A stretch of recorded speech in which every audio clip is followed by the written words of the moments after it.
Hey? Where does she know this song from? Then he saw the music box and understood. No, I don't know this song.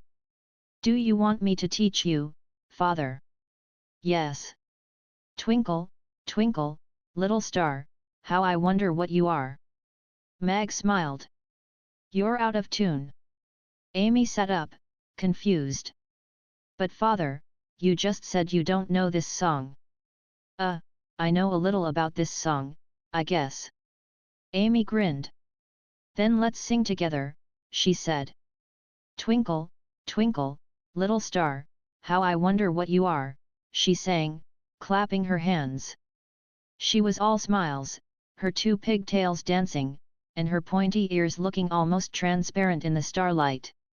Mag sang softly, smiling all the while. Their song floated up into the quiet night. Ugly Duckling couldn't climb into the chair. It was running around them anxiously, meowing to try to get their attention. Look, father! That star is flying! Amy said suddenly, pointing to the sky in excitement. It was a bright star, dragging a long tail behind it, flying towards the east. It's a shooting star. If you make a wish to it, it will come true. Really? Amy closed her eyes, folded her hands, and prayed. I pray that Amy will be happy every day, Mag prayed, looking at his daughter. After a while, Amy opened her eyes slowly, excited. What wish did you make? Mag asked, smiling. Sorry, father. Teacher Luna said wishes won't come true if I don't keep them secret. Okay. I'm sure your wish will come true. Mag was grateful to Luna for her help in Amy's education. Amy growing up into a kind kid was mostly attributed to her. Amy nodded. Yes. I'm sure it will. She kissed Mag on the cheek, and leaned her head on his chest. Father, you'll never leave me, right?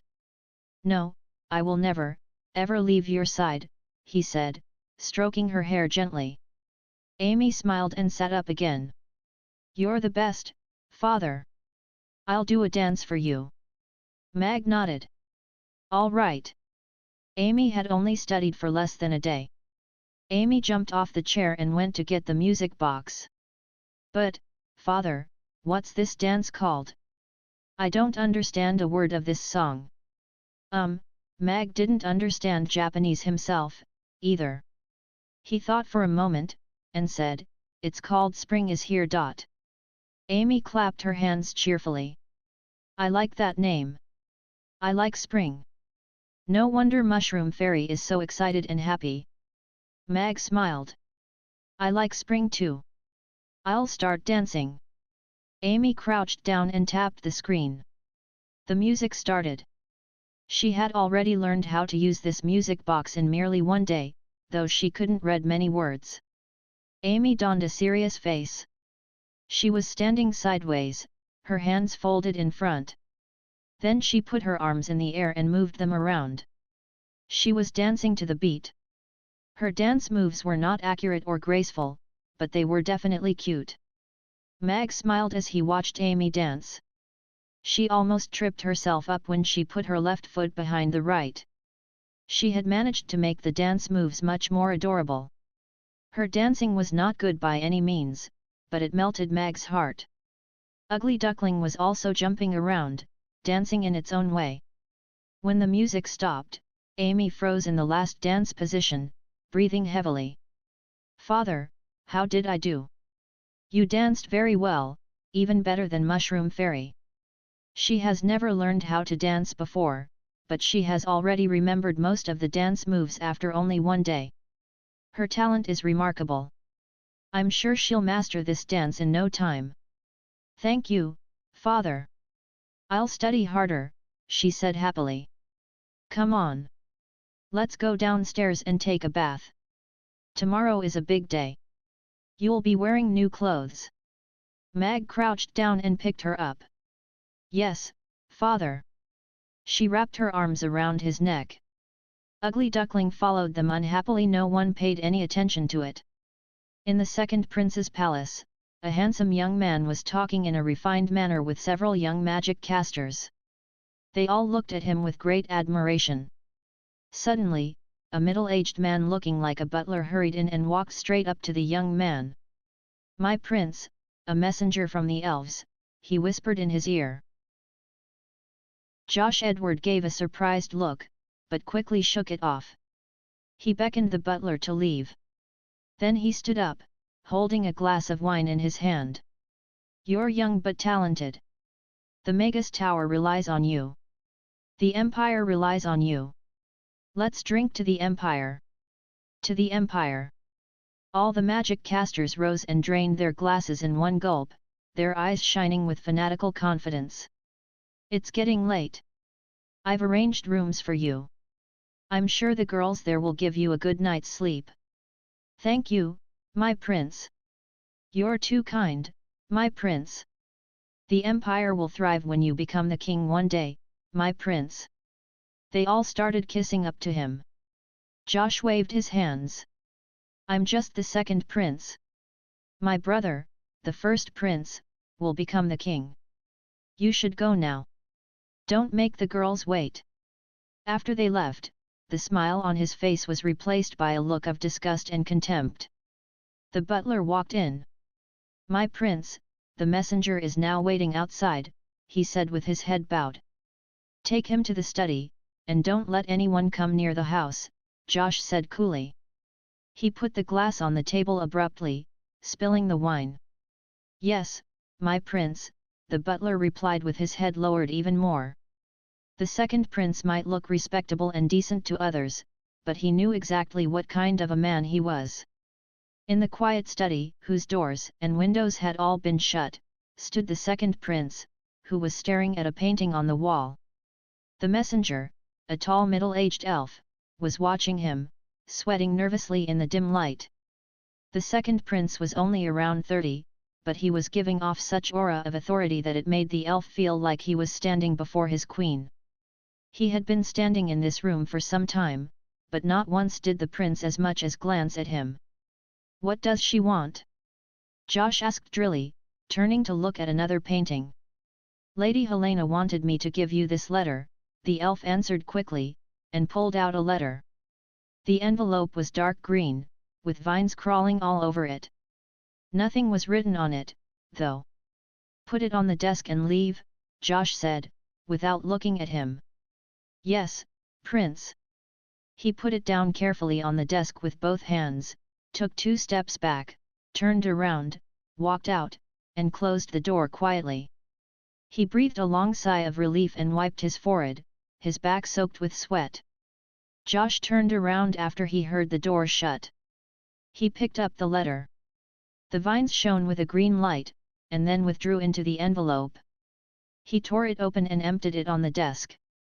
A black seed and a light green piece of paper came out. He took no notice of the seed, but picked up the paper. His brows furrowed as he read. The room was deadly quiet. After a while, the paper started burning in his hand, and so did the envelope and the seed. "Seems I underestimated this snare. He can even use such ancient magic as time magic. Alex, I knew you're still alive," Josh said, clenching his fist. His voice was as cold as ice, his face hideous with rage. Suddenly, a gust of wind sent scraps of paper off his desk, making them fly randomly around his dark face. Josh snatched a piece of paper, and then the wind stopped suddenly. The other pieces fell down quickly onto the floor. "I have to bring my plan forward." His calm expression returned, handsome and still, betraying nothing. He sat at the desk and picked up a quill. "Dear Irina, I'm sorry I haven't written to you in a while," he wrote. When he was done, he put the letter in a blue envelope, on which he wrote, "To Irina." Then he thought for a moment, and took another piece of paper. He wrote, "Dear Lady Helena, I will help you with your plan. Please don't forget what you have promised me." On the southwestern frontier of the Roth Empire, a young, strong, and handsome man in golden armor was sitting in the high seat in the bright command tent. He stood up and smiled, holding a bowl in his hand. Let's drink. His officers held up their bowls. Thank you, my prince. You're so kind to have us here, my prince, an old man said, looking at the prince with appreciation. A guard came in hurriedly. Quine has come back, my prince. He has something important to tell you, he whispered in his ear. Sean Edward's eyes went wide. He nodded, and beckoned the guard to leave. Then he smiled at his men. Excuse me for a moment, he said, and walked out. His smile was gone as soon as he was outside. Send him to my tent, he said to the guard, and walked towards a big tent. A short while later, a young man wearing a silver mask and black tights entered the tent. I have investigated for a half-year, my prince, he said quietly in a hoarse voice. Among the several generals you had me look into, General Simon is the most suspicious. You know, he retired and went back to Rodu. After that incident, he disappeared for a while. He told me the reason for his disappearance, but I found what he said is not true. Simon. Sean murmured to himself. Then a smile touched his lips. He was Alex's right-hand man. Maybe he was involved in Alex disappearing. Mag put Amy to bed after he bathed her an ugly duckling, and told her a bedtime story. He pecked her on the forehead and smiled as Amy slept with the kitten. He found that he really loved playing with his daughter. Mag got in bed and switched off the light, excited. She'll have her first magic class tomorrow. Oh, she needs to wear a robe. Mag wanted Amy to stay by his side forever, but he couldn't give her what she needed to survive in the world. She has to become strong to protect herself and the ones she loves. And I'm sure she will. System, I need a robe. I don't care what you need. I'm here to help you become the god of cookery. I'm not your supermarket, the system said angrily. I thought you are. Mag thought. He didn't say it, though. Tomorrow is Amy's big day, he said, smiling. I need a robe that is different but not that different, conspicuous but not that conspicuous, loose but not that loose. Can you do it? Just name your price. The system fell silent. At last, it roared, I will give you a cubic robe that looks spherical. How about that, hey? Mag raised an eyebrow. I guess I asked for too much. He thought for a while, and said, let me see the pictures. The system didn't reply, but the pictures appeared in Mag's head anyway. The system did have a wide range of robes. There were long robes like the ones on Krasua and Urian, short ones which would favor close combat, and cute colorful ones which looked like dresses. Who the hell wears Taoist robes or monk robes? Are Taoists and monks even magic casters? Mag sneered. They are in a way, I think. Oh, can they make a fireball? Then the Taoist robes and monk robes disappeared. Mag looked over all the pictures and picked a slim-fit bluish-purple dress, a pair of black stockings, black boots and a black and red cape with a hood. Amy will definitely look cute in these. When the system said it would cost him 30 gold coins, Mag didn't even blink, and directly bought 2 sets. The other set was all black, she would look like a gothic Lolita in it. Thank you. The clothes will be ready in 5 minutes, the system said cheerfully. Put them in the wardrobe. If you make a mistake this time, I'll never buy anything from you again, Mag warned. Damned system, he muttered. Rest assured, no mistakes this time, it answered quickly, pretending it hadn't heard him curse. Mag set the alarm for 5 a.m. He took a look at Amy to make sure she didn't kick her quilt, then he turned off the light, and went to sleep. Father, wake up! I'm late for school, Amy called out before the alarm even went off. Mag struggled to open his sleepy eyes and saw Amy on his bed, jumping merrily. I'm going to school. Meow, meow, the kitten cried, trying to climb onto the bed. It appeared Amy had kicked it off again. Mag was suddenly wide awake when Amy accidentally stepped on his hand.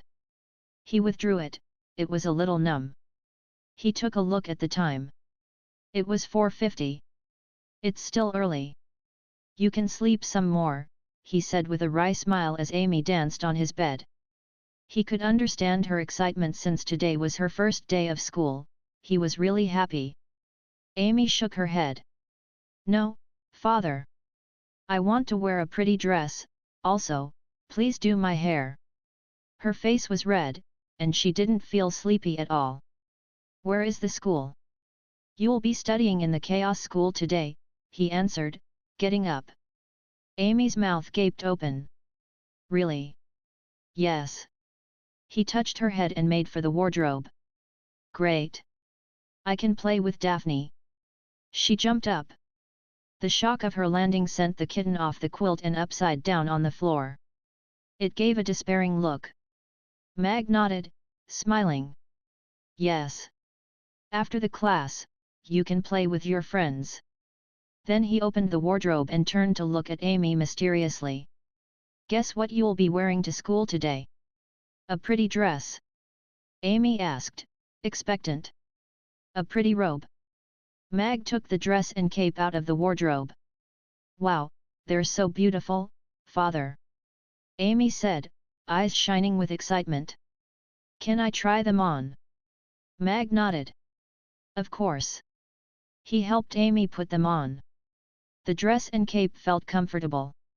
According to the system, they were fireproof to a certain extent since it had used the fireproof fabric. Yet, it still remained to be seen whether or not they could stay unharmed from Amy's fire. The sleeves and the hem of the bluish-purple dress were trimmed with lace. Amy put on the black stockings and black leather boots, and the black and red cape fell just below her knees. Such a cute little magic caster.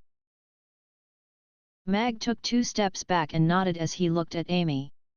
She looked cool as well as cute. This clothing combination was really eye-catching. He felt really proud of himself. How do I look, father? Amy asked, excited. You look wonderful. I'm a magic caster. She clenched her little fists and started running around the room happily, with Ugly Duckling running behind her. She might become a superwoman after she masters Krasu's melee magic. Looking at the cape floating behind her, Mag smiled. The little girl ran into the next room and checked herself in the mirror. Then she turned to Mag. Can you do 2 ponytails for me today, father? Mag nodded. Sure. It's the first time she wants me to change her hairdo, she must be really excited for school. He quickly did 2 ponytails for her. The ponytails did go better with the robe. After they washed up and brushed her teeth, Mag went downstairs to make preparations, and Amy played with the kitten in the restaurant. Although she woke up very early, she didn't look tired at all. She was a little magic caster with her cat. Mag was kneading dough, which was the most time-consuming process among the preparations. He had to take Amy to school today, so he couldn't knead as much dough as before.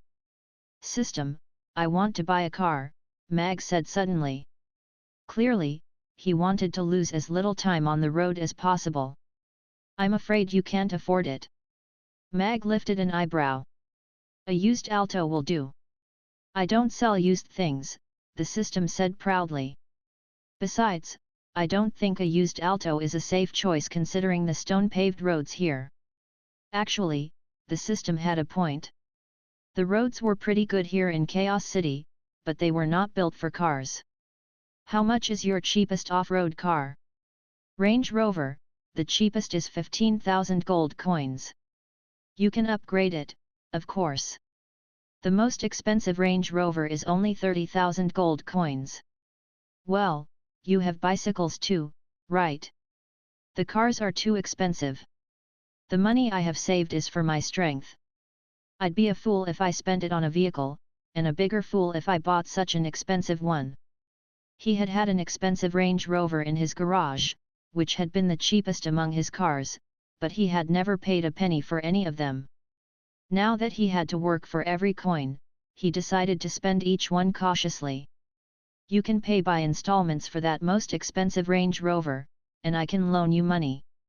No interest for 12 months. The down payment is only 9,000 gold coins. Also, I can offer you 3 times of maintenance for free. You never have to pay if the repair fee is under 10 gold coins. You won't get a better offer than this. No, thanks. Show me the bikes. Mag said without hesitation. The system can be so annoying when big money is involved. Oh, you can test drive it if you want. Do you sell bikes or not? Mag wasn't the least bit tempted. Cars run on gas, but gas is nowhere to be found in this world. I'll have to buy it from the system, but it may sell me gas at a very high price. Besides, I don't want to draw too much attention by driving a metal box on the road. I don't have the power to fight my enemies. Making money is my first priority. The system's enticement failed. It had no choice but to show Mag the pictures of bikes. He chose a large outdated Forever brand bike quickly. He tricked the system into using carbon fiber material, shock absorbers, wire control front fork, 12-speed group set, and a removable seat at the back. He only paid 10 gold coins for it. Building the bike. It will be ready in 5 minutes. Where do you want me to put it? The system said. Out front. But don't put it there until we're ready to leave. I don't want it stolen. Mag was looking at the design drawing. It looks a bit old-fashioned, but the black color is really flattering. The black basket and black child seat are simple but cool. Mag was very pleased with himself. I bought a 100 gold coins worth of bike for only 10 gold coins. After breakfast, Mag bought a thermal bottle from the system for 1 gold coin, put some sweet tofu pudding in it, boxed up some fried rice, and walked out with Amy. Your bike is out front, the system said. Father, are we going to be late? Amy asked worriedly, looking up at Mag. Ugly Duckling was looking around in her arms, excited. Mag shook his head. Don't worry. We have a bike. We'll be there in less than 10 minutes, he said, pointing to the front. The bike was rather good looking even with the basket and child seat. Amy turned to look. What's this? It has 2 wheels. Is it a carriage? But we don't have any horses. It's a bike. We don't need a horse to draw it. He put the thermal bottle and the box in a bag and hung it on the handlebar. Then, he put Ugly Duckling in the basket and Amy in the child seat. Hold on tight. We only have 15 minutes, so we have to hurry. Amy nodded. Yes, father. Her eyes were shining with excitement. She didn't know what bike was, but she trusted her father. Ugly Duckling put its 2 paws on the brim of the basket, looked around, and meowed curiously. Mag got on the bike and pedaled hard. The bike started running, faster by the minute. Wow! We're so fast! Amy exclaimed happily, putting up her hands. Her cape was swirling, she looked just like a little superwoman. Whoa, they're so cool! Black Coal said when Mag rode past Urian's shop. Between the bike, Amy's chuckle, and the black and red robe, they were truly an eye-catching sight. What's that? Magic? Maybe. It runs with only 2 wheels, and is so fast. Isn't that Mag and his daughter? Some people saw them, and started talking about the bike. Father, look! There is a 2-wheeled vehicle running by itself, a little boy said to a man who was buying breakfast on the street. Oh, really? Here, your favorite green onion Bing, the man said, clearly not taking it seriously. He touched the boy's head with a smile and handed him the hot Bing. When he turned to look, he froze. He blinked and looked again. What is that? The man said, baffled. It's so cool, father. It's even faster than our carriage, the boy said with an envious look in his eyes. The man gave a snort of contempt. I don't think so. Huang, overtake that strange vehicle, he said to a lean old man, and got into the carriage with his son. Yes, sir, answered the coachman. He cracked his whip, and the 2 horses leapt forward right away. People on the street hurriedly moved aside. Ugly Duckling tumbled in the basket. Every time it tried to get up, the jolting sent it back down. Finally, it gave up helplessly. The bike is so much fun. Amy waved her arms delightedly. She had never ridden a carriage or a horse before. The speed gave her a rush, making her feel very excited. Mag smiled. The bike made by the system was very user-friendly, even he could ride it without breaking a sweat. Of course, the Rigiamo and Yangzhou fried rice he had been eating were also helping. The Aden Square was paved with 40 cm long and 20 cm wide green stones, laid by some of the greatest dwarven masons. The stones were being maintained every day, so the square actually wasn't bumpy at all, and the shock absorbers were absorbing a large part of the impact. Father, they're watching us. They must envy me for having such a cute daughter. No. They envy me for having such a nice father. Amy threw her arms around Mag, giggling. We've caught up with you, the boy said elatedly, sticking his head out of the carriage window, eating his green onion bing. That two-wheeled thing is no match for this carriage here. I can overtake them in no time, the coachman said proudly and confidently. The man in the carriage also smiled, feeling really good showing off in front of his son. Then the coachman noticed the clothes on Mag and Amy. That's a strange robe, but she must be a genius if she's already a magic caster at such a young age.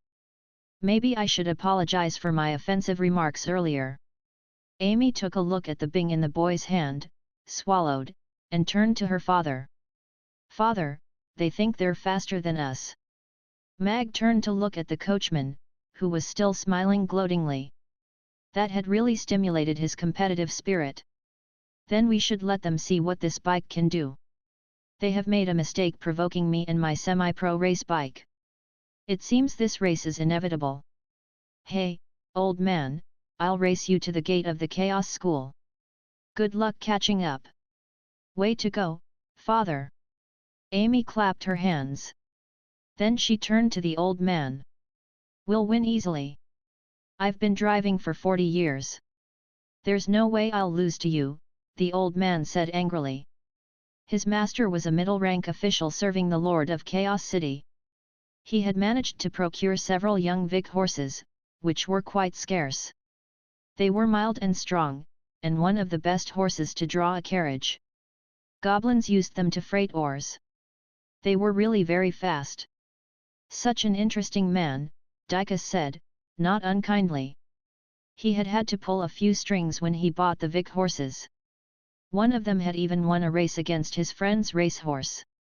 He was a little intrigued, wondering whether that thing was truly as fast as Mag had claimed. Mag donned his serious face. He shifted gears and pedaled harder. The bike was taking the lead again, and its speed was increasing fast. It was flying like a wind. Thus, it was 100 meters away from the carriage in no time. That's impossible. Huang gaped incredulously as the bike started to disappear in his sight. Come on, we're losing them, the boy called out. He slapped the carriage anxiously. Dicus couldn't hide the surprise in his eyes. We have already lost, he said, stroking the boy's head. He smiled as the bike disappeared around the corner. Huang, let's go to the Chaos School. This race ended surprisingly early. When Mag glanced back and saw no sign of the carriage, he smiled, his face all red. He had raced back in university, and had been pretty good at it. Amy also took a glance back. We won, father. You're so amazing, she said cheerfully. His daughter's praise made him feel even happier than if he had won the Tour de France. Mag smiled. Let's go to school. He slowed down the speed. Actually, he had raced in the Tour de France before. His sprint speed had reached 70 km per hour, which had been pretty fast. The pros were much faster 80 km/h. Even racehorses couldn't compete with them, let alone carriages. He was a little panting now due to the poor shape he was in, but thanks to the system, he could still easily reach 40 km per hour. The top speed of that carriage was around 25 kilometers per hour, so it was impossible for it to catch up with him. They went down the street. Father, daughter, and a black bicycle. Now and then, the bell rang, making people stop beside the street and watch. Heidel was walking on the street with a black bag in his hand, looking thoughtful. The sound of the bell made him look up. He watched as Mag rode past him. His eyes went wide in astonishment. What is that? How can that thing be this fast? What kind of energy is it running on? Hey, wait! Heidel called out, waving his hand, running behind the bike despite his old age. Yet Mag was too focused on riding to notice him. Father, I think I heard someone yelled at us. Amy glanced back, but saw no one. Maybe they were trying to sell us things. Mag didn't stop. Maybe it was one of my customers. Anyway, I don't think they have anything important to talk to me. Good morning, Mr. Heidel. Are you going somewhere? I can give you a ride, Dicus said as the carriage stopped beside the old man, his respectful voice filled with surprise. Good morning, Mr. Heidel, SAHDR echoed, and stopped eating. It seemed he was afraid of the old man. Oh, good morning, Dicus. Thank you, the old man said, getting into the carriage, breathing heavily. Did you see a man and a girl on a two-wheeled thing? The girl was wearing a black and red cape. Dicus asked. Yes. Heidel said happily. Oh. If you want to talk to the man, I think he's heading for the Chaos School. Huang, go faster. With a crack of the whip, the horses accelerated. Why are you in such a hurry to talk to him? Dicus looked at Heidel, whose balding head was covered with drops of sweat and face was red from running. That strange vehicle, the old man answered, leaning back in his seat to rest. It ran so fast, and I didn't sense any magic. It's some kind of machine, I think. Also, it seemed much more convenient than a carriage. I agree, Dicus said, smiling. Actually, I was following him too. That thing looks simple, and I don't think it will produce any excrements. It's much cleaner, and thus better for the city. You're so visionary, Dicus. We could use more officials like you. I'm sure you'll be promoted again soon. You're too kind. I'm just doing my job. Your endless pursuit of knowledge is most inspiring. The bike slowly stopped in front of the gate of the Chaos School without making any sound. An old man and a big orc were looking at them. The bike was shining in the morning sun. They had never seen such a strange thing before. They recognized Mag and Amy since they had somehow snuck into the school before. We're here, Mag said. I had a lot of fun. Before Mag helped her down, Amy had already jumped to the ground, excited. Then I'll take you to school every day. Mag locked the bike with an anti-theft lock the system gave him and picked up Ugly Duckling. It was still expressionless, curling up. Bike sickness? Mag pulled a strange face. Since when do cats have bike sickness? Wake up, Ugly Duckling. We're here. Don't make me burn you with my fire, Amy said, pinching its jaw. Meow. The kitten woke up immediately. It struggled to its feet and looked at Amy. Here, hold it, Amy. Mag handed the cat to Amy and took the bag off the bike. He took a look at his watch. It had only taken him 5 minutes to get here. Normally, the same distance would take about half an hour on foot. I'm sure Yongzhou fried rice is still warm, but tofu pudding has probably broken into pieces. The texture hasn't changed much though, I think. I'll charge him the same price. Bikes are not half bad for delivering food. If people here used them to deliver food, that would be quite a sight. Also, they could use horses for long-distance delivery. That's not a problem I should worry about now, though. I'm already very busy as it is. Mag took Amy by the hand. Let's go. Sorry, you're not allowed to go in, the orc said, signaling them to stop. He was eyeing them warily. I won't let them get past me this time. Father, let's sneak in through that hole, Amy whispered, tugging at Mag's clothes, stealing a glance at the orc. She was afraid of him, and her fear wasn't misplaced, since she had got rejected by this orc many times. She's too young to attend school, the old man added, shaking his head. And pets are not allowed in school. It's the rule. Mag stroked Amy's head to calm her down, pulled a green card from his pocket, and handed it to the orc with a smile. We're here to study under Teacher Krasu. He said we could use this as a pass. Could you tell me where the magic school is? The orc and the old man exchanged a baffled look. They didn't know any Teacher Krasu here. But when they took the card, the looks on their faces changed immediately. It had one big word on it, pass, and they found a name at the bottom right corner, Novan. The name was everything. The card was useless without the name. Suddenly, they remembered the white-bearded old man who had talked with the principal yesterday. The principal gave the pass to the old man, but now this young man has it. He is not to be taken lightly. They looked at Mag and Amy more kindly now. Even Lord of Chaos City and Lord of the Grey Temple are treating the principal as their equal, but that old man was acting like he was senior to him, the orc thought to himself. The magic school is to the left when you walk in. Take your pass and you can head right in, the orc said with a smile, handing the pass back to Mag. His attitude towards them had changed dramatically. We can walk in through the gate? Amy's face lit up. She had had to sneak in through the hole every time she came here. She had always envied the students who could walk in through the gate. Mag took the pass and nodded. Thank you. He picked up Amy's hand, and was about to go in. Sorry. No pets allowed, the orc said, extending an arm to stop them. But, Mag looked at the pass in his hand. From the look in their eyes, this pass must have been from a very important person. The pass is signed by the principal, but the rule was also made by the principal, and he said school always comes first, so I'm afraid you can't take the cat with you, the orc said solemnly. He goes strictly by the book. Impressive. Also, the principal here is really responsible. I see. But, can I trouble you to take care of my cat and bike? Mag didn't find this rule annoying. Pets can be dangerous sometimes. The orc nodded.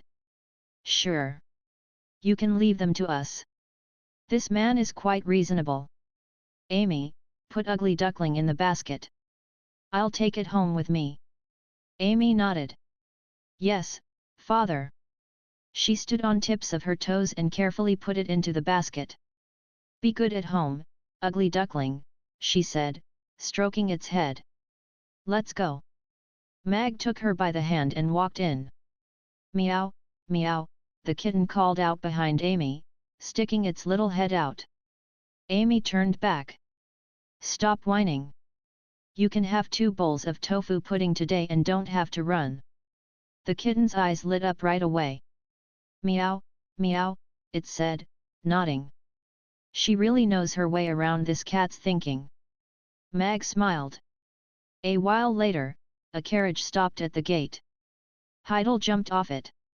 The owner of this thing, where is he? He asked the orc and the old man, pointing at the bike.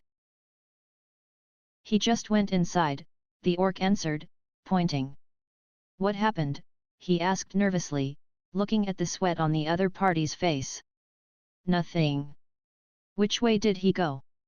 Heidel asked, bending forward to study the bike. He asked us about the magic school, so I think he went there, the old man said. Magic school. Heidel straightened up, hesitant. After a while, he curled his upper lip. I'll wait for him here. The teachers in magic school don't like me. Then he went back to studying the bike. I thought he's not allowed to go in, Dicus said, curious. As the liaison officer between Chaos City and the Chaos School, Dicus knew every rule here. They had been made by Novan to ensure the safety and independence of the Chaos School. Even the Lord of Chaos City himself couldn't get his pet, a fire lion, through this gate. Anyway, the fire lion probably didn't want to come anywhere near this place again after it got hit by Novan's ice ball and lay in bed for half a month. He has a pass, the old man answered calmly. I see, said Dicus. No outsiders had the right to enter the Chaos School without a pass. He had one himself because of his job. Before he got his pass, Novan had talked with him in person, and made him promise that he would follow every rule here and that he would never do anything that might put the school or students in harm's way. Who is that? He can't be anyone ordinary if he can get a pass from Novan. Besides, the girl looks to be of the same age as SAHDR. I don't think she's old enough to go to school yet. Is she a highborn lady, or is she a genius magic caster? Dicus had so many questions in mind. He is mysterious as well as interesting. Heidel was also very surprised. He took a look at Dicus and refrained from asking about the pass. He walked around the bike, his eyes shining in excitement. He must be a genius, a real genius. How did he get the iron wires so even in thickness? And how did he manage to make such a perfect iron ring? He murmured. Meow, the cat shrieked suddenly, standing up. Its front paws were on the edge of the basket, and it was baring its teeth menacingly. Heidel was engrossed in staring at the bike. The screech really startled him, and sent him stumbling down on his butt. He gave a wry smile when he saw the cute cat sticking its head out. Good God! What is this cat doing here?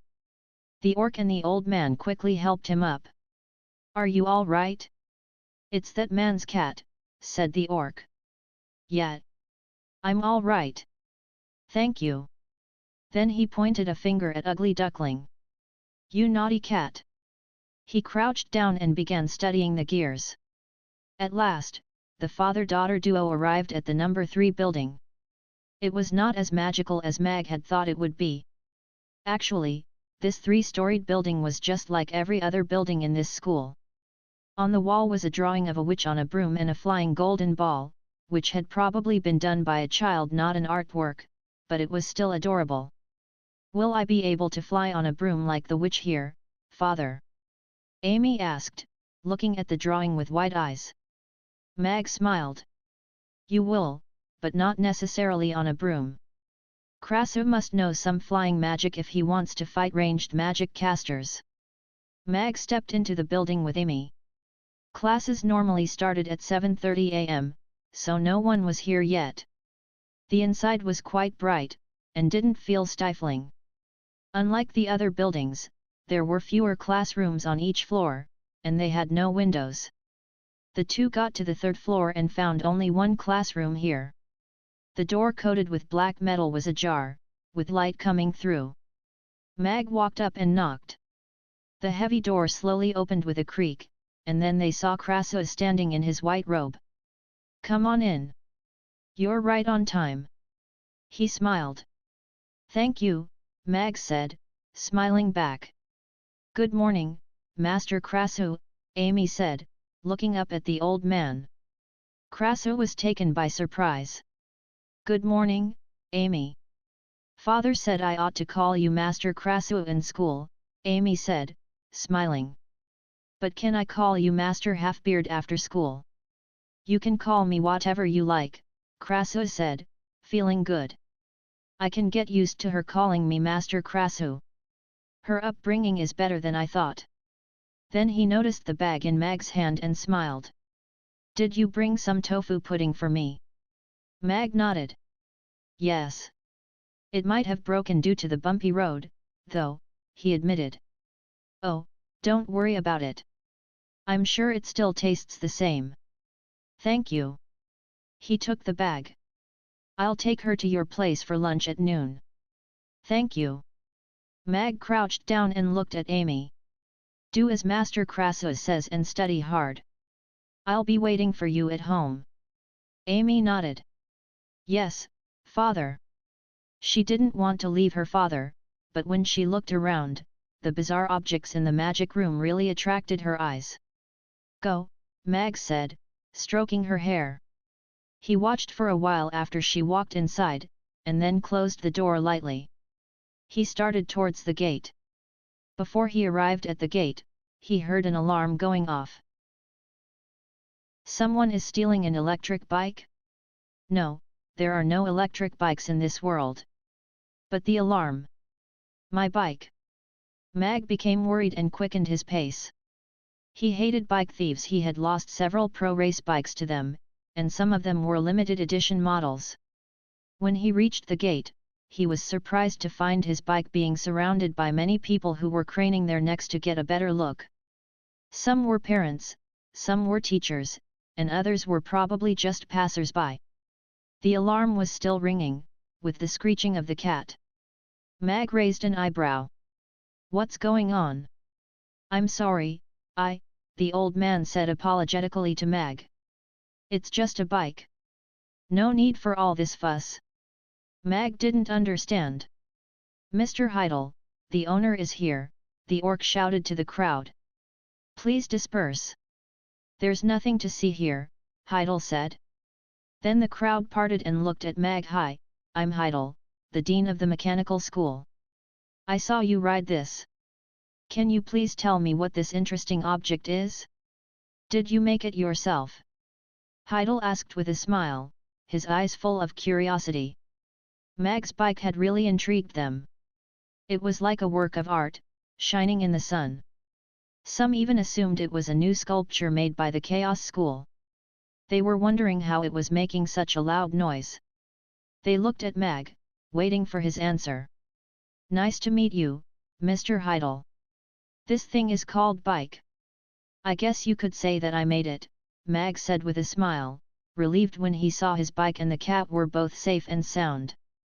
The Chaos School had a primary section and a secondary section. Children in the primary section studied basic knowledge. The secondary section was somewhat like a university.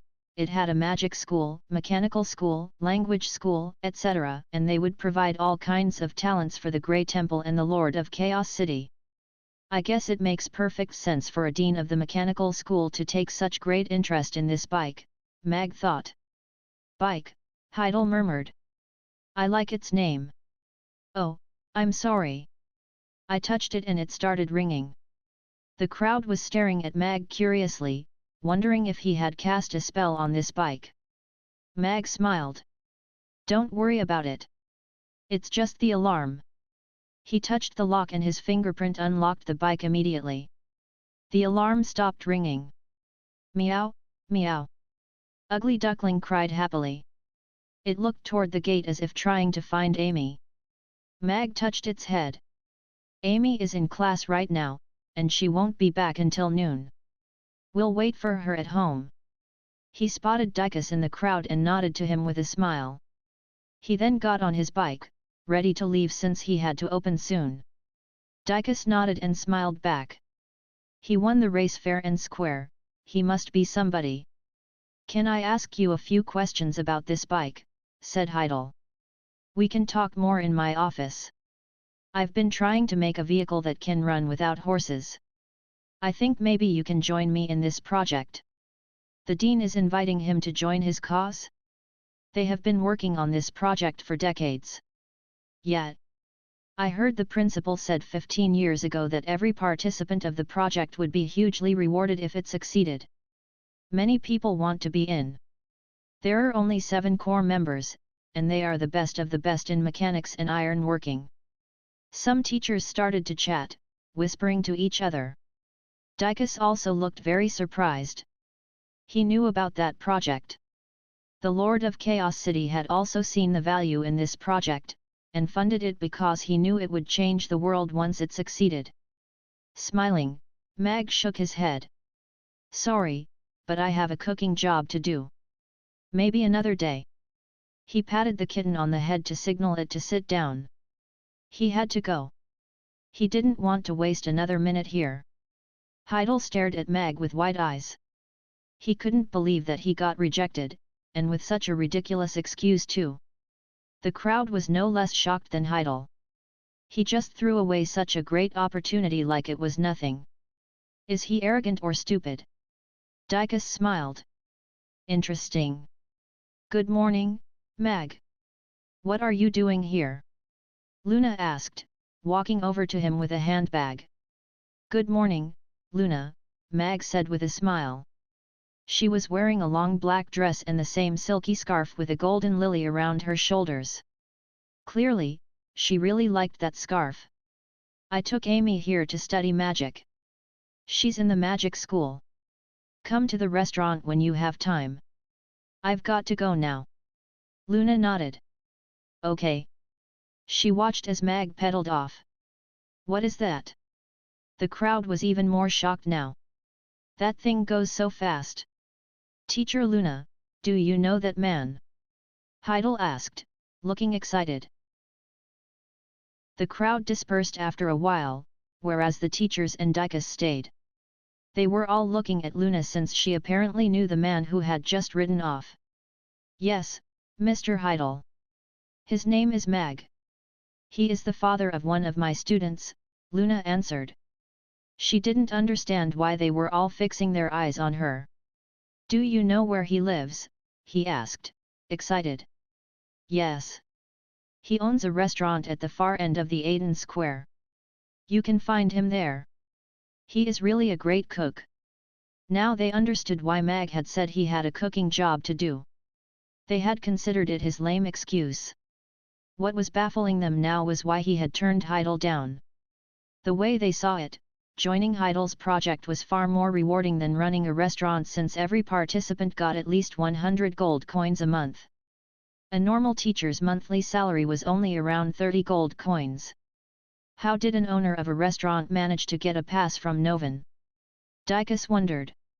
I thought he was an official from Rodu or something. Heidel nodded. Thank you. He felt so relieved now that he found out where Mag lived. He could go talk with him whenever he wanted. That bike had really whetted his curiosity. The black thing wrapping the wheel, the chain, the gears, the light yet strong material. Everything about this bike was driving his crazy. If it weren't for his classes, he would have gone to that restaurant right now. He was known as a leading authority in mechanics, but that bike had made him realize how ignorant he was. Luna nodded and went off. Why is Mr. Heidel so interested in Mag? Suddenly, she stopped. Has he found out Mag is a math genius? But I don't think math plays such a great role in mechanics. Then she saw the magic school. Wait, I thought Amy is too young to start school yet? Mr. Heidel, how is the project going? Dicus asked. He was responsible for the funding of this project, so he needed to know the progress. I'm afraid it's not going very well. We have managed to convert steam pressure into kinetic energy, but how to use this energy in a machine is still baffling us. Then he looked in the direction of the Aiden Square and smiled. However, I think I've found a solution now. If that man joins us, we may be able to see the first steam vehicle soon. Steam will change the world. I look forward to that day. Good luck. Dicus also turned to look. Mag. Mag was riding at a normal speed since he didn't want to sweat and have to take a shower. He said hello to Black Coal and Green Pea when he passed Urian's shop. Ugly Duckling also meowed in a tired voice. When Mag arrived at his restaurant, dozens of people were already waiting there. They were surprised when they saw the bike. That's a fancy ride you've got there, Mag, Harrison said as Mag got off. It's just a bike. I use it to take my kid to school. Nothing fancy about it, Mag said, smiling. He nodded at the people who said hello to him and pulled out his keys to open the door. The customers didn't understand how Mag could maintain balance on only 2 wheels and how this bike thing could go that fast. Good morning, boss, Yabimiya said. She also stared curiously at the bike. Good morning, Mia, Mag said, opening the door. Can you carry the bike inside for me? Don't worry about Ugly Duckling. It's just a little tired. She nodded. Sure, boss. She walked to the bike and lifted it up carefully. It was much lighter than it looked despite all the metal and stuff. Sorry, we will be open in 10 minutes, Mag said to the crowd with a smile, closing the door. Just put it behind the counter, Mag said to his waitress. It was not very gentlemanly to ask a girl to do the heavy labor for him, but she might be 10 times stronger than him. The bike was as heavy to her as an apple was to a normal human. Ugly duckling doesn't look so well, she said, worried. Mag took a look at the cat curled up in the basket. Don't worry. It will be fine. He went upstairs and changed into his cooking clothes. Oh, Mia, I think you can have a tofu pudding for breakfast, a tofu pudding and rigiamo at lunch, and the same for supper. Thank you, boss, but you said only 2 meals every day are free.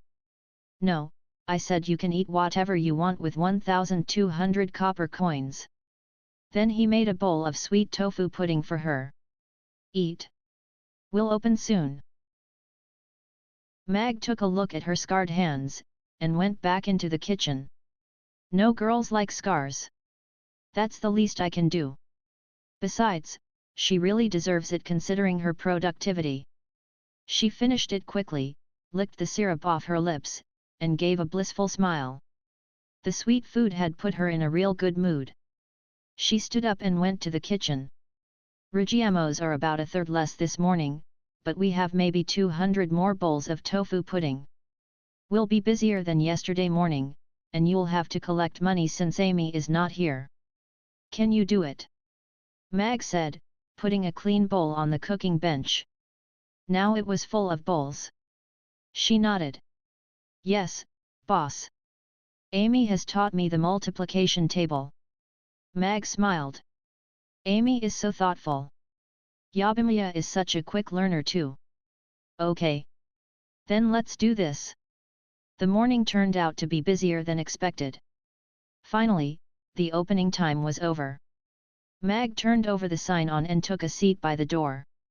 Get some rest first, he said as he looked at Yabimiya, who also seemed a little tired.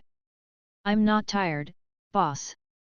She went into the kitchen and brought a glass of warm water for Mag. Do you want me to massage your shoulders?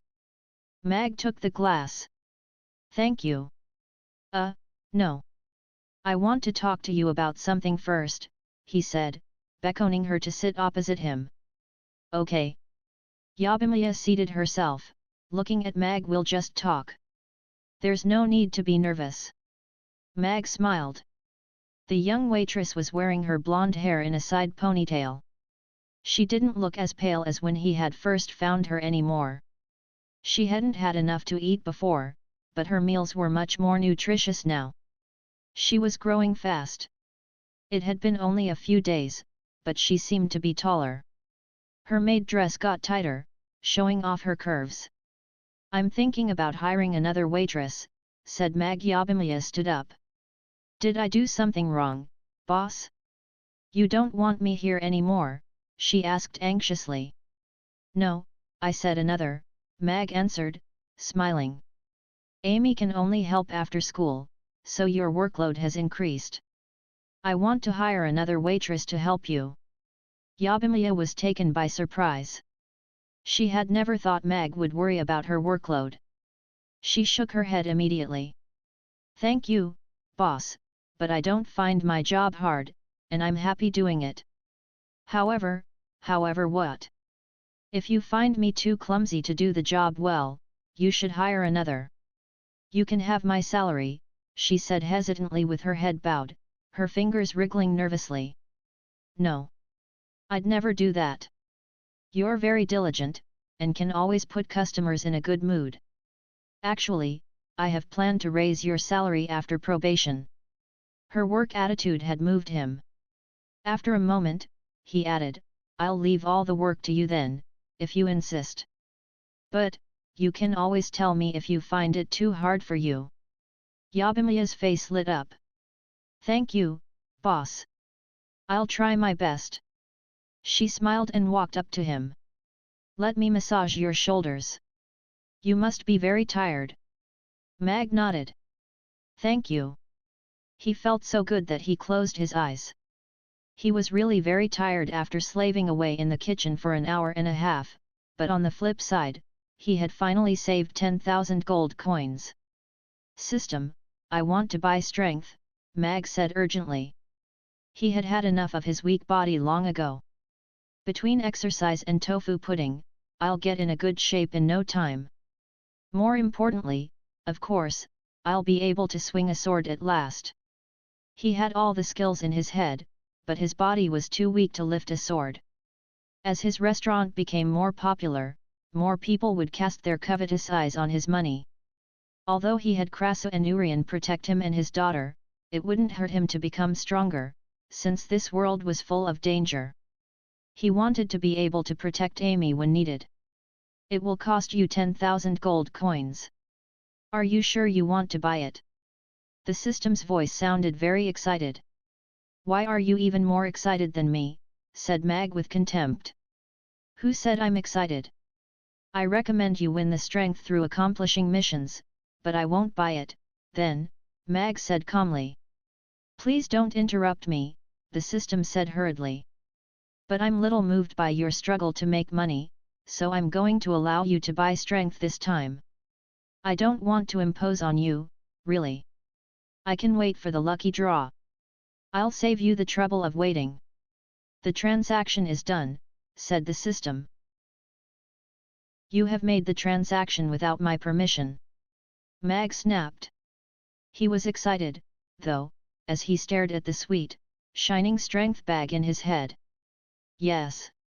And I don't want to hear your complaints. Oh yeah? What if I told you I don't want to make money anymore? I'd say you are crazy. Money talks. Money makes the world go round. There are many obstacles between you and becoming the god of cookery, but with enough money in your pocket, you can make them all go away. You cannot survive without money. I can survive well enough even if I only work 3 days a week, don't you think? The next 0.5 strength, 50,000 gold coins. As long as you have enough money, you can slay trolls, demons, dragons. You can kill anything that stands in your way. The system paused a moment. Sorry, I got a little carried away. Mag nearly jumped up from the chair. 50,000. That's highway robbery. I have worked so hard to earn that 10,000. The second 0.5 strength increases as much as 50,000 already. I believe the price of the third will go through the roof.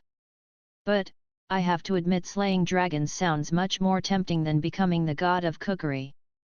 He recalled the scenes where he had killed dragons, and felt a little fired up. Still, he wouldn't go back on his promise to make Amy the Manchu Han imperial feast. He had to become the god of cookery. What pissed him off was that the system kept reminding him of that these days. After a while, the system said, "You can touch the bag now," but before it could finish, Mag had already done it. An electric shock went through his body immediately, stirring his every cell. His body went numb, he couldn't even feel his tongue. He opened his eyes. Yabimiya withdrew her hands right away, taking 2 steps back, shocked. Her fingers tingled as if she had got stung by Mag's shoulders. "Are you all right, boss?" Yabimiya asked with concern as she looked at his hair standing up. "Yeah. I think so." He had a puzzled look on his face. But, part of her wanted to laugh. The other part was a little worried. "Don't worry. Go clear the tables.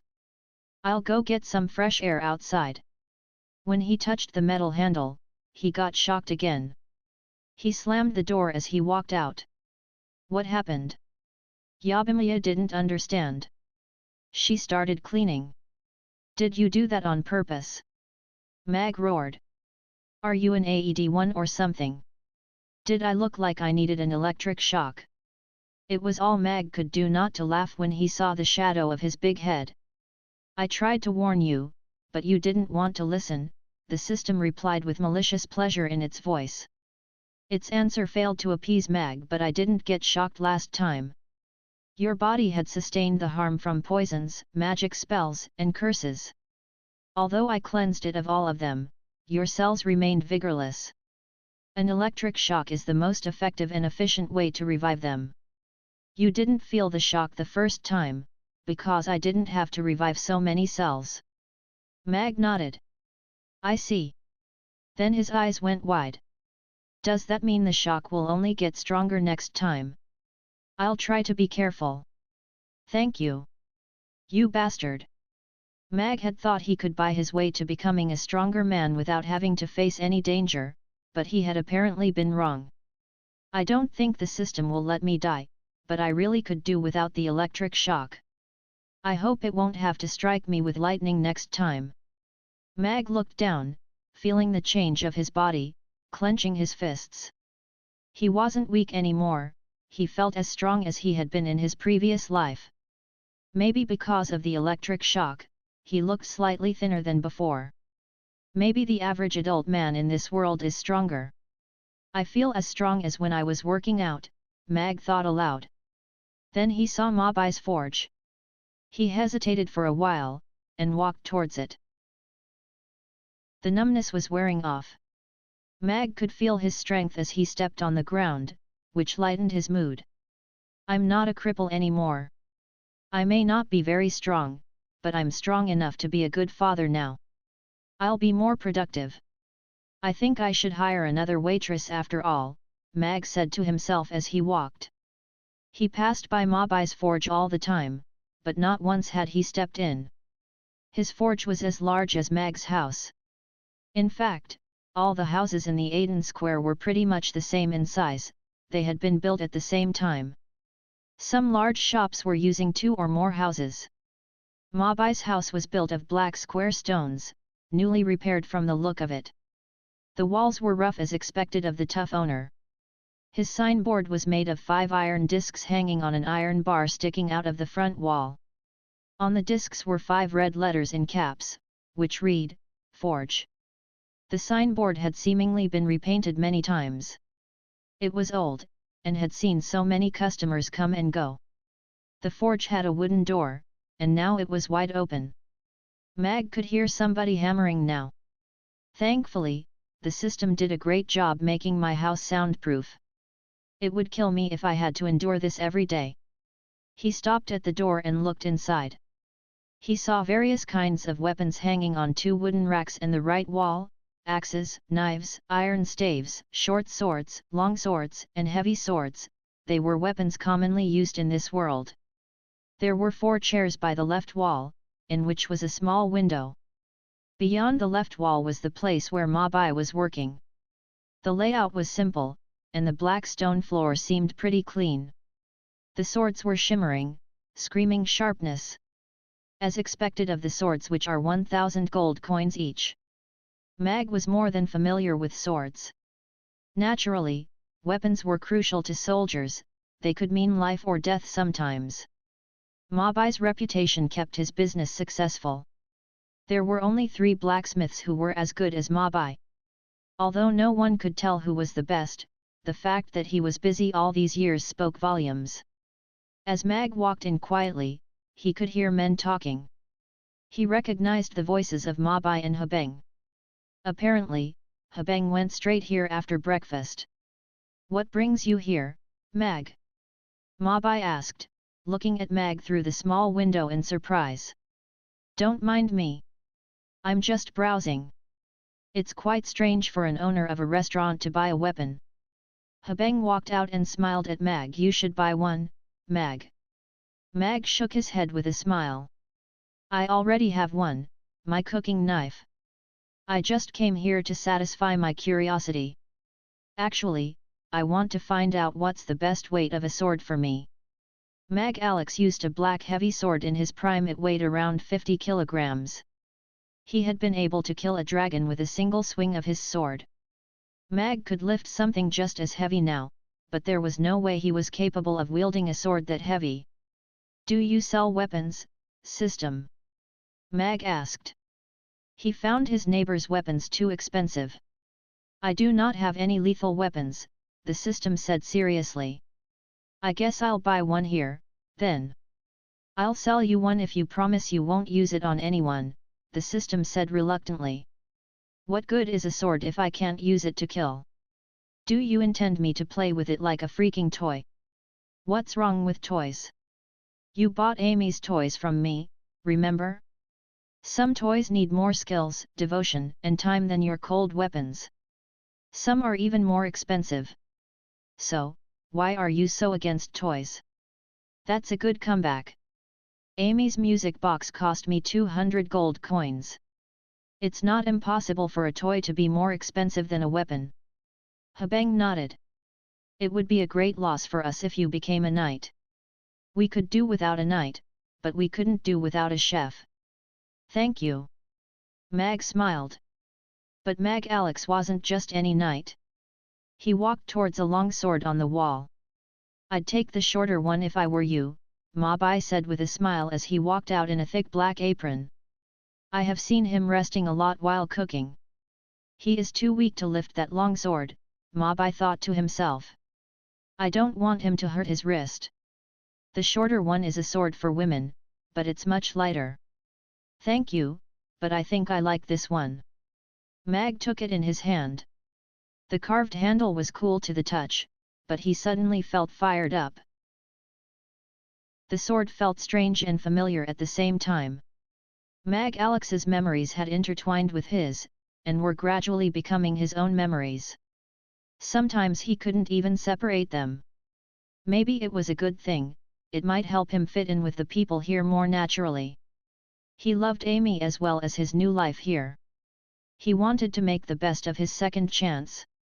He looks like a fine swordsman, Ma Bai thought with surprise. He had made over 3,000 swords and seen enough swordsmen to know one when he saw one. Mag has the same look as many brilliant swordsmen have when they hold their sword. But, he is just a cook. I don't think I've ever seen him wield a sword before. Maybe he got his experience from using his cooking knife every day. Ma Bai had found an explanation for his question. Is it heavy, Mag? Habeng asked with concern. If anything happened to his hand, I wouldn't be able to eat Rigiamo for lunch. Yes, it's too heavy for me, Mag replied, putting it back. Actually, the weight was just right for him, but he had managed to hold back his urge to show off his swordplay. Of course, he was not strong enough to recreate all of Mag Alex's sword techniques, but he should be able to beat a first-tier knight by now. Knights were a major fighting force of humans. There were armies made up of knights guarding the borders, protecting the empire. One had to pass the tests of the Knight Association to become a knight. They couldn't call themselves a knight until they had been recognized by the association. Second-tier knights and below were by tradition often called rookies in the army. It was a way to spur them to improve their swordplay. To become a first-tier knight, one had to pass the association's written test first. Those who failed were not allowed to take the remaining tests. The second was the strength test, lifting a 150 kilograms heavy stone up in the air and holding it for at least 10 seconds. The last was the basic sword skills test, testing their skills in a fight. These tests were pretty much like driving tests in a way. Mag had failed his driving test 3 times, and ended up buying his license. He had got himself ticketed many times every year. I don't think I can pass the strength test now, even though I've become stronger. Still, I should be a good swordsman with all the skills and experience in my head. Strength is important, but so are skills and speed. Mag stopped browsing and turned to face Habeng. Has Haga come back? No, but I received word last night that the war is over, Habeng said, smiling. Our tribe won and got back all the gold mines. Haga's hand was wounded, but it's nothing serious. He will come here in a few days. Mag nodded, he looked relieved. I'm glad he is okay. He liked that silent orc, and Amy had talked about him 2 days ago. I have to go meet a friend. Catch you guys later, Habeng said, and then left. Do you like swords? Asked Ma Bai. He said that sword was too heavy for him, but it didn't look very heavy in his hand to me. I had wanted to become a knight before I picked up my cooking knife. Mag smiled. He kept looking until he saw pieces of paper on a small table in a corner. On one piece of paper was a drawing of a round object with several things in it, and he saw Mabai had scribbled something on the side: sulfur, charcoal, saltpeter. What the hell? Mag's eyes went wide. This is the thing I told you about. It can release a large amount of energy, but I haven't figured out how to use this energy, Mabai said. This is no toy. You must handle it carefully. I don't want to be blown into pieces in my sleep. I know. But, I don't think it's powerful enough to kill a dragon. Their scales are not easy to penetrate. Besides, I don't know how to get this thing near the dragon. Mabai frowned thoughtfully. I'm sure you'll figure it out soon. I have to get back to prepare for lunch. I'll see you later. Mag walked out. How does he know how to make gunpowder? I'm sorry for his loss, but I don't want to help him make such a destructive weapon. How much is a sword like that one? Asked Mag. 1,000 gold coins. It's a good deal, answered the system. Go lower. I don't want to go lower than the market price. It's despicable and bad for the market, the system said solemnly. Oh, how noble you are. Mag turned around. I'll buy from Mabai then. Wait. I will give you a discount, the system said urgently. Mag stopped. I'm listening. 2%, the system said reluctantly. Mag started walking towards Mabai's forge again. The system raised its voice. 5%. Still Mag didn't stop. 10%. Take it or leave it, the system said as if trying hard to make up its mind. Okay. I'll buy one when I have money. Mag didn't even have 100 gold coins now. He started walking back again. Yabimiya was wiping tables when Mag walked in. It was all she could do not to laugh when she saw his head. She greeted him with a smile. Then she noticed more differences. He doesn't look weary anymore.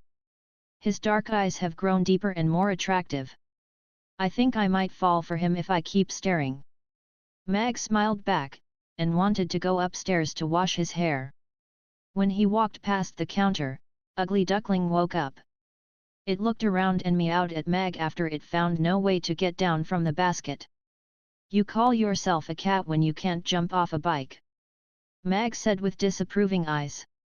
Jump onto the counter, and then I'll get you down. It shook its head helplessly after taking a look at the counter. Meow. Jump or stay in that basket.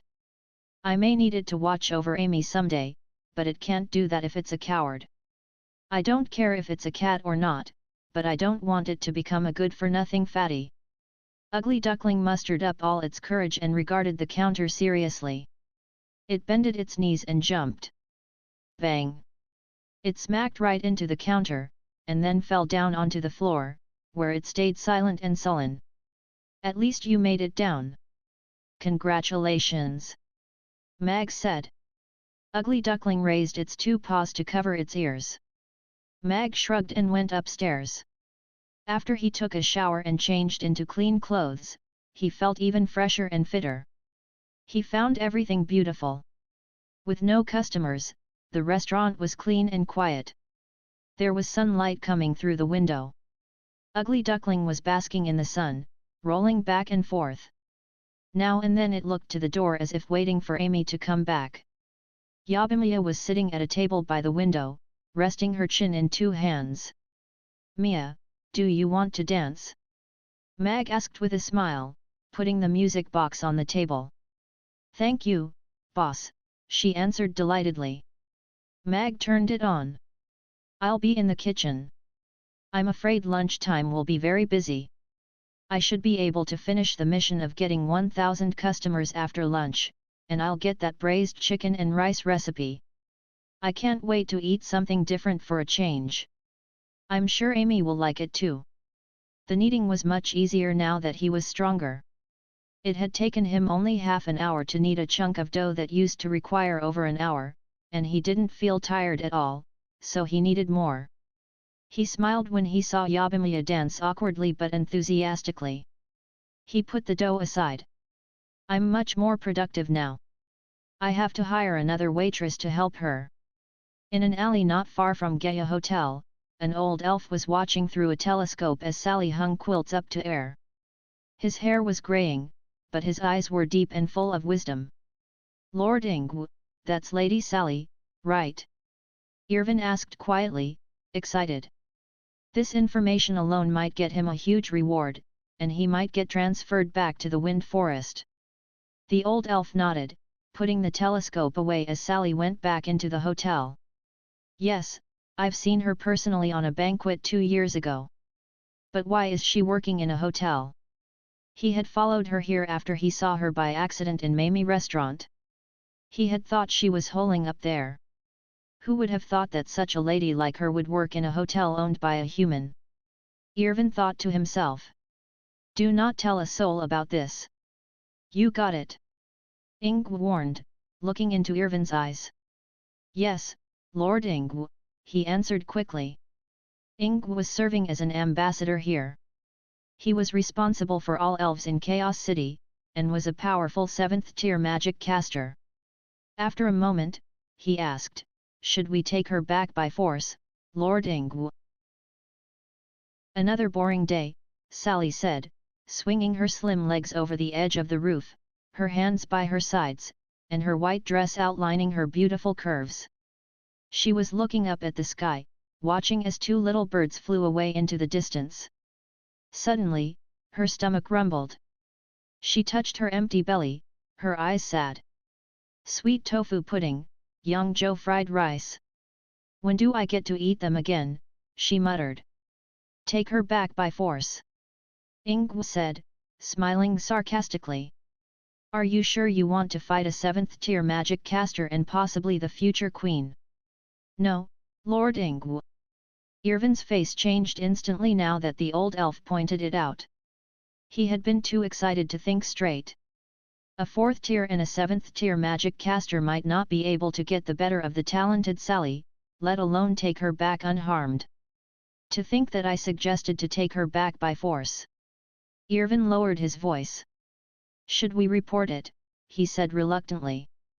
Ingw nodded expressionlessly. "I'll get you that 5,000 gold coins. You can return to the Wind Forest next month. I heard you wanted a job in financial services? Consider it done." Irvin's face lit up right away. "Thank you, Lord Ingw." He didn't know why the other party was giving him the reward so soon, but he knew better than to ask such a stupid question. Ingw was not a very powerful magic caster, but he was a Baybili. His family was in charge of managing the Queen's finances. Lady Sally was a Brewster, and her family had been given charge of food. The 2 families were both very powerful.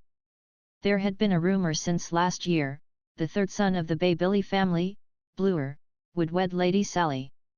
It was very common for 2 houses to bond by marriage. Yet Sally had run away before they could execute the plan.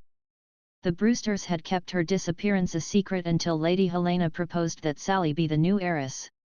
This great news for the Brewsters couldn't have come at a better time, as it had helped them go through the most difficult of times. This marriage had really taken an interesting turn. It was not hard to guess that Sally didn't like this arranged marriage. No one could compel her to marry, not even her father. With a long life, elves had much more time to search for a suitable spouse. They didn't need to rush it. It was unfortunate for the Baybillas, though. If they had managed to marry Bluer to Sally last year, they might have become the most powerful family among elves. Now, the Brewsters had the upper hand. They wouldn't pressure Sally to get married anymore, since she was a Brewster as long as she stayed unmarried. Irvin could tell this was a delicate situation for many houses, but he didn't dare to sell this information about Sally to others. Besides, the reward was already good enough for him. "Let's go get your reward," Ingw said, taking another look at Sally, and left with Irvin. In a study in the Elven embassy, Ingw watched with a frown as Irvin left excitedly with a heavy chest. He lifted his arm and a gust of wind blew the door shut slowly. "The Brewsters betrayed our trust. What will you do, Bluer?" Ingw sat down at the desk and began to write a letter. Mag put the last loaf of bread aside and smiled as he looked at the hundreds of loaves he had just made. His arms were a little sore, but nothing he couldn't handle. His speed had almost doubled. I should make tofu pudding now. The container of the blender was 30 centimeters in diameter and 60 centimeters tall, which allowed him to produce a large quantity of soy milk at one time. Mag put the well-soaked soybeans into the container. The demand for tofu pudding seems to be rising, Mag thought, watching the soybeans being broken into pieces by the blender. System, what about the thing we talked about yesterday? I won't do it. The lucky wheel is much more interesting with better luck next time on it. Interesting my A*s. Do not question my ingenious design. I can ensure its fairness. You might even draw strength if you are lucky enough. Who designed this lucky wheel?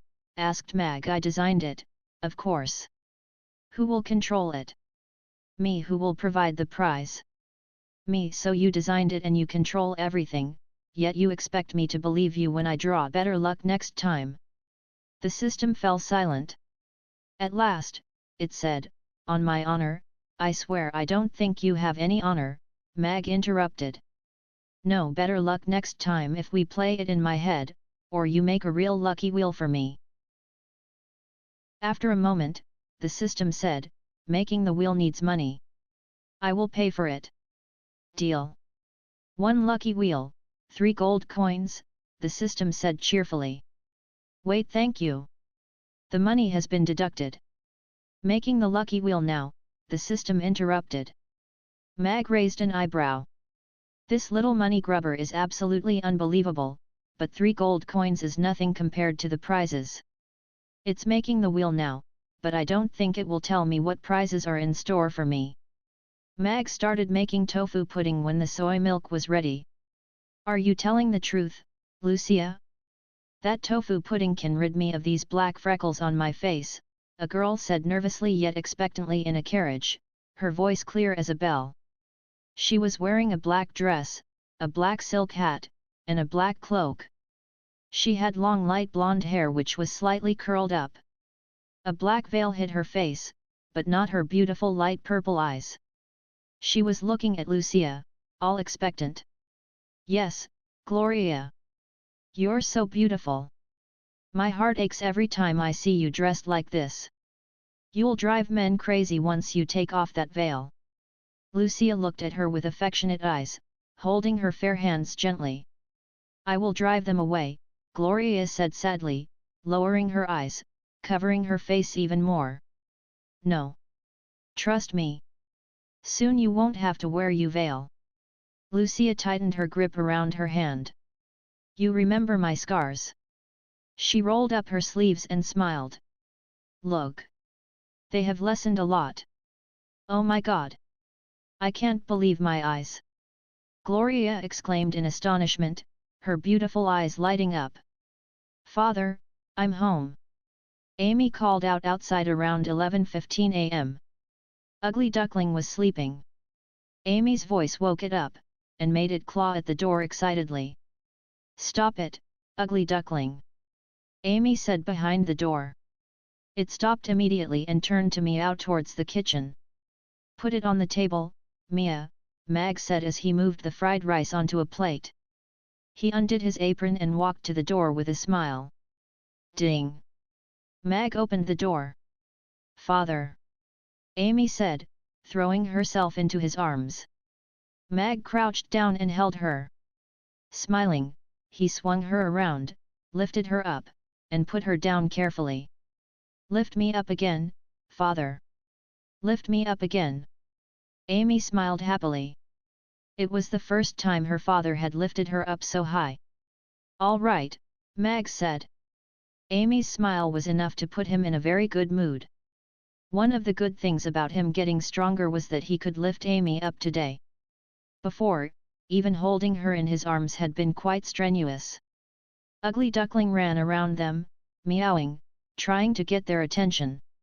Must be wonderful to have such a cute daughter, Harrison said, turning back to look at his friend. I'm so jealous, said Joy. Don't worry. If it's not a girl, you can always have another child, said his another friend.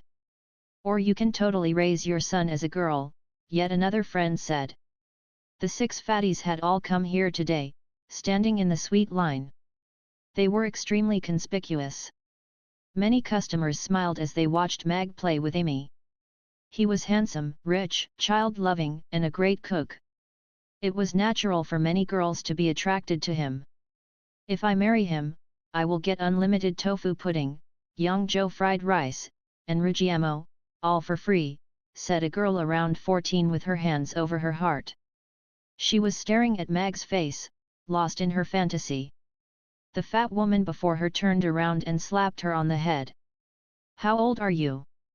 Stop thinking about stuff like that or I'll break your leg, she roared. Ouch, the girl cried, tears welling up in her eyes. But, when she looked up at her mother's angry face, she had no choice but to hold back her tears, pouting in grievance. Some customers smiled. The girl had just spoken what many women were all thinking, but only a girl her age dared to say it. Urian was standing at the head of the savory line. The head of the sweet line was vacant, no one dared to stand there. Who? Amy runs too fast. Krasu arrived with his staff, panting. Apparently, he had had a hard time catching up with Amy. Thank you for bringing Amy back, Mag said to Krasu, putting Amy down on the ground.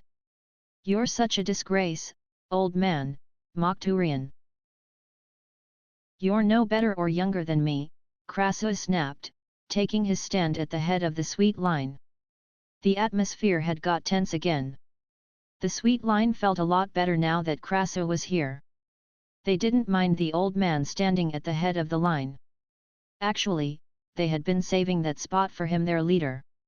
That's the owner of the restaurant, Gloria, said Lucia with a smile. The food he makes is just unbelievable. You should definitely try the tofu pudding and Yangzhou fried rice. I'm sure you'll like them. But I can't eat much, she said, staring at Mag. His smile was so warm. She remembered that her father also used to hold her when she was little. Since those ugly freckles appeared, she had been avoiding people.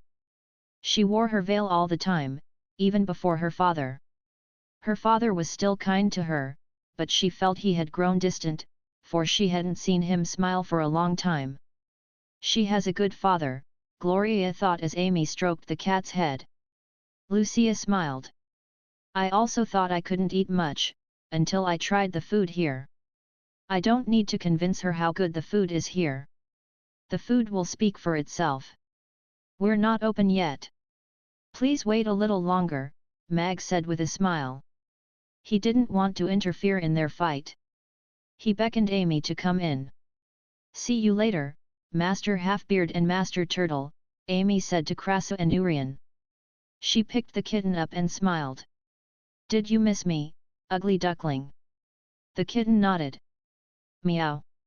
It looked very happy to see Amy. Is it somewhat of a masochist? Mag closed the door, giving the kitten a surprised look. Father, did it behave while I was away? Amy asked Mag. Mag took a look at the kitten which was staring at him with imploring eyes, and nodded with a smile. Yeah, I guess. Amy turned to face the kitten. Since you didn't cause father too much trouble, I'll let you have 2 bowls of tofu pudding at lunch, and you don't need to run. Meow, meow, meow, the kitten cried in delight. It rubbed itself against her hand, licking her fingers.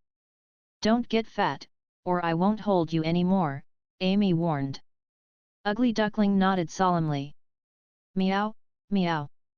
Its bowls are smaller, so I guess it's all right for it to eat that much, Mag thought as the kitten stared at the food on the table. If I let it use the normal bowl, it might get fat in no time. He made 2 bowls of tofu pudding for it, 1 sweet and 1 savory, and gave it some fried rice with chopped stewed lean meat on it. Some customers sighed silently when they found even the cat ate better than them. Yabimiya was standing with a rujiamo in her hand and didn't know what to do. Go behind the counter to eat your rujiamo, Mia, Mag said with a smile. Next time, lower the shades beforehand. She nodded. Yes, boss. She went behind the counter and started eating. Her face reddened, and her tail came out again, waving back and forth on the floor. Ugly Duckling was eating beside the counter. It lifted its head suddenly and stared at her tail warily. After a while, it got back to its food again. Father, I like Sister Mia's tail. Why is she always trying to hide it? Asked Amy. It's her choice. We should respect it, Mag said as Amy held a glass of water. Do you want to eat now or later? Amy thought for a moment, and answered, later. I like the looks on their faces when they watch me eat. Mag nodded with a smile. Okay. Many first-timers couldn't resist the food after watching Amy eat. Mag took a bite of fried rice. Did you have fun at school today? Did you learn any magic spells? Amy shook her head, looking disappointed. No, Master Halfbeard said he would teach me magic spells tomorrow. He taught me the theory today.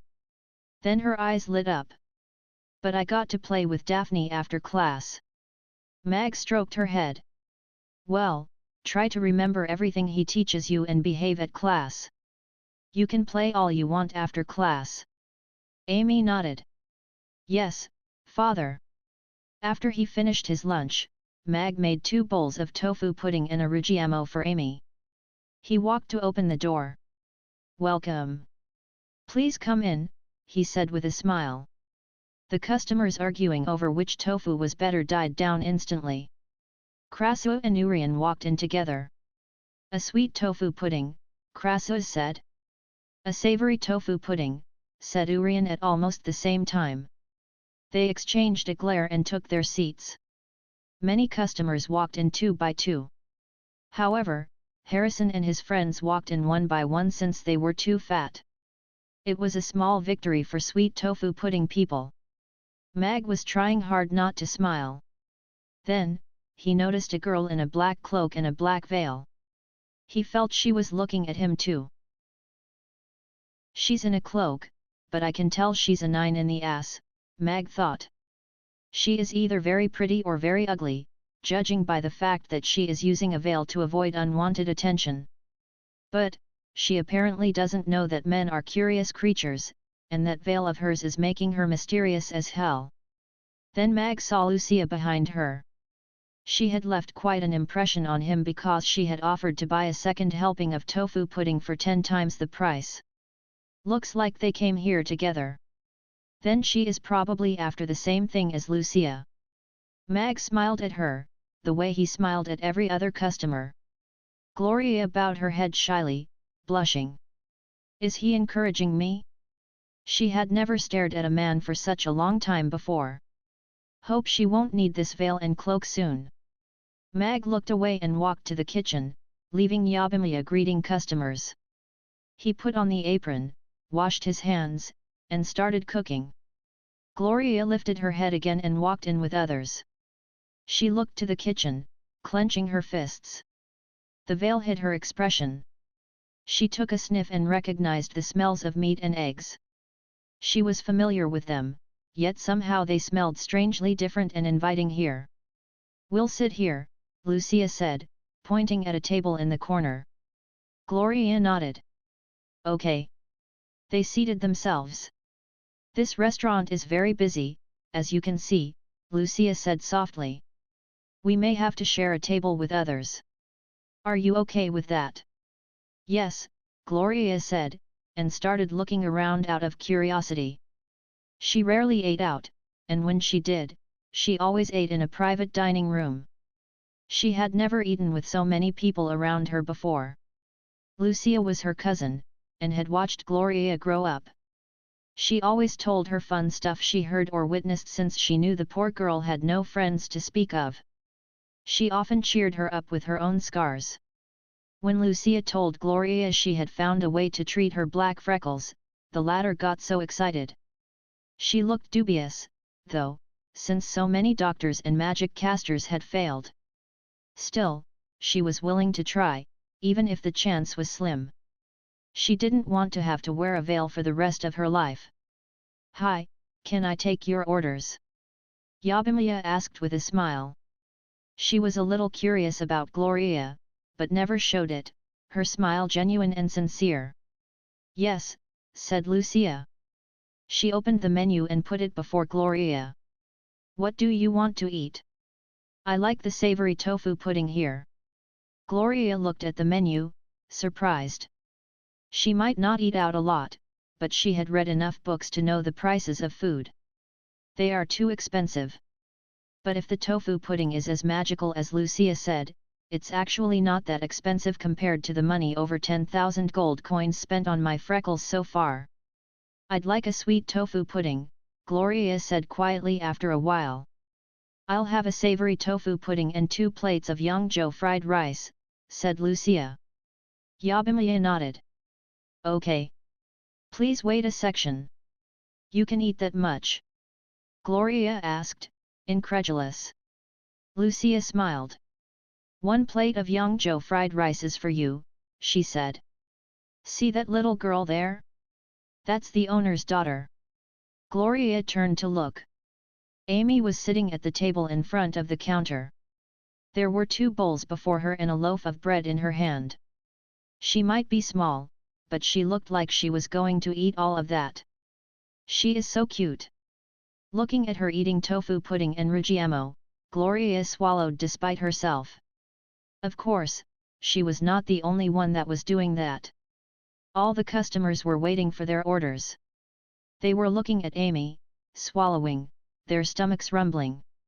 After a short while, thankfully, Yabimiya started serving their orders, and she was quite efficient at it. Aromatic smells started floating in the air. Gloria's eyes went wide. "Smells so good." She ate only a little for each meal, no meat, some fresh fruit, and she wasn't particularly fond of any kind of food. However, now she found herself unable to resist the tempting smell of the meat. She saw that the bread was stuffed with meat as a customer at a nearby table was eating it. 2 women took their seats at their table. There weren't many seats available now. Gloria didn't like sharing her table with strangers, but she considered herself lucky that she wasn't sitting with demons or other creatures. "Your tofu pudding, please enjoy," said Yabimiya, putting the 2 bowls before Gloria and Lucia. She was a little curious, though. How can a half-dragon's smile be so natural and carefree? It seems she doesn't have to worry about a thing. "You're welcome," answered Yabimiya with a smile. She went off to serve someone else. "Go ahead. It's best eaten hot," Lucia said, smiling. Something has changed inside her. It's so cruel for an 18-year-old girl to have to feel like dying inside. I think the only thing standing between her and a happy life is her freckles. Lucia spooned some tofu pudding into her mouth.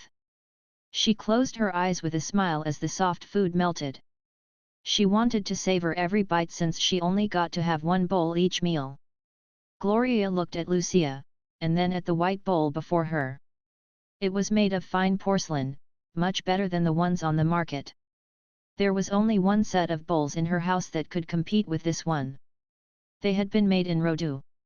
Her father cherished them very much, and only used them when important guests came to visit. When her little brother broke one last year, her father had punished him by making him kneel for an hour and not speaking to him for days. He is using such fine bowls to serve food, Gloria thought. I guess it makes sense since his crystal window, crystal chandeliers, wood tables and chairs, and paintings on the wall are all absolutely excellent. But is the food here worthy of such grand decoration? Is it as magical as Lucia said? Gloria picked up her spoon. The syrup on the top was giving off a sweet smell, tickling her nose. The white tofu pudding with golden red syrup was basically a work of art. Her spoon cut through the food easily. The syrup slowly streamed down into the hole she had just made, while the tofu pudding shook mildly in the spoon. Gloria hesitated for a while before lifting her veil up and bringing the food into her mouth. She had done it so carefully that no freckles had been revealed. The tofu pudding melted in her mouth almost instantly, and the syrup completed it. The sweetness spread on her tongue, stimulating her taste buds. Gloria's eyes lit up. It's so sweet. I think I tasted honey. It's made from soybeans? But how? I've never eaten anything like this before. It's just so good. Gloria took another bite, and then another, and another. She smiled. The normally cold girl was smiling out of happiness because of the food. Now, she felt that this trip was well worth her time whether the food could cure her freckles or not. She had never felt so good eating food, and she hadn't smiled so genuinely for many years. She felt like she couldn't refrain from smiling. It was a heartfelt pleasure. I should live for this food, if nothing else. Lucia smiled as Gloria scarfed down her food. She took her time with hers. Gloria's spoon clattered in the bowl. She lifted her head. "Whew, it's so tasty. Can I have one more bowl?" she asked Lucia. Lucia shook her head. "I'm afraid you can't. It's limited to one per person for each meal. He turned me down when I offered to pay 10 times the price yesterday, and he turned down 2 powerful magic casters' request for a second helping." She turned to look at Amy, and added, "No one is allowed to eat 2 bowls except her." Gloria was taken aback. "He is so different." Suddenly, her left cheek felt cool as if being iced. Her eyes widened. "It's working?" Her hands were shaking with excitement. She raised her left hand to touch the cheek. "It feels cool, but are the freckles fading? I wish I had a mirror now." "It's cool, isn't it?" Lucia asked softly. Gloria nodded vigorously. "Yes," she answered in an excited voice. Lucia held her hand. "Don't worry. It's a sign that the skin is being repaired. It will last about 10 minutes. Her arms and chest were also feeling cool now. "Okay," Gloria said, looking at Lucia.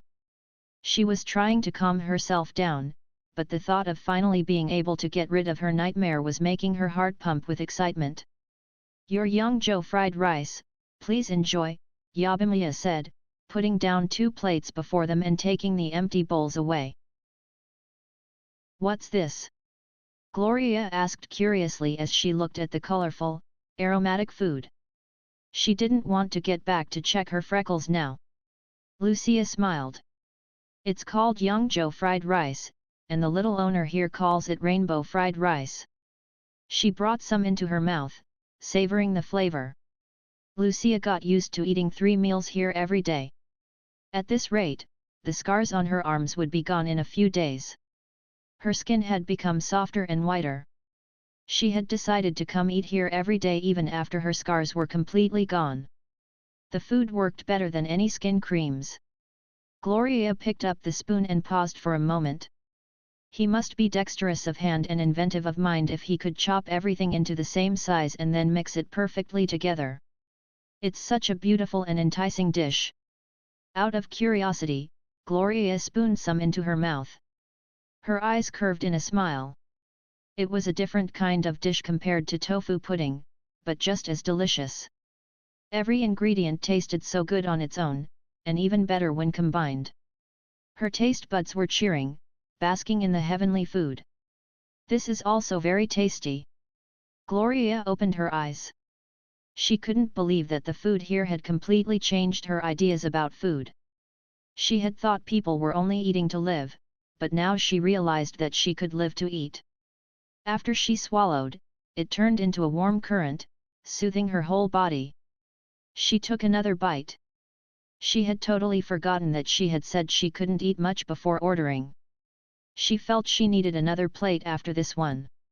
Lucia felt happy as she watched Gloria become engrossed in the fried rice. Lucia was a dozen years older than her. She still remembered that Gloria had been just as cute and lively as Amy when she was little. She would have been one of the most beautiful girls in Chaos City if it were not for those freckles. On account of her own scars, she could really relate to Gloria. All these years, she had been supporting, encouraging, and helping her to try to get over it, but she had failed again and again. So, now she was quite relieved to see her eating so happily. Mag took a glance at Gloria and smiled. I don't know if the food will help her with her problem, but at least she is enjoying it. Congratulations! Your mission of getting 1000 customers is complete, said the system. Reward, the recipe for braised chicken and rice. Mag's face lit up. The experience bag was now shining in his head. Finally, a dish with more meat. He held back his urge to touch the bag. He had to wait till the night. Why are you smiling, father? Amy asked, walking in with her bowls. I'm thinking about making a new dish for you tomorrow, answered Mag with a smile, moving the fried rice from the wok into 2 plates. He was cooking 2 plates of fried rice at one time now since he had grown stronger. It had become much easier for him to stir and toss the food, so he could combine all the ingredients even better, and the taste of Yangzhou fried rice had improved. Amy's eyes brightened. Whoa, a new dish! She clapped her hands. Is it the Manchu Han Imperial Feast?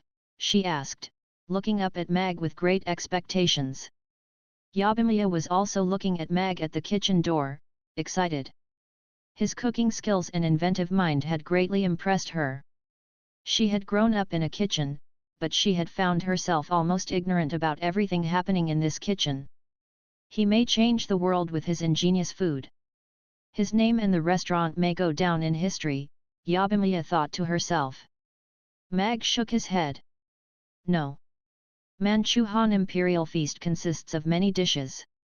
I don't know how to make it yet. The little thing still remembers my promise to her.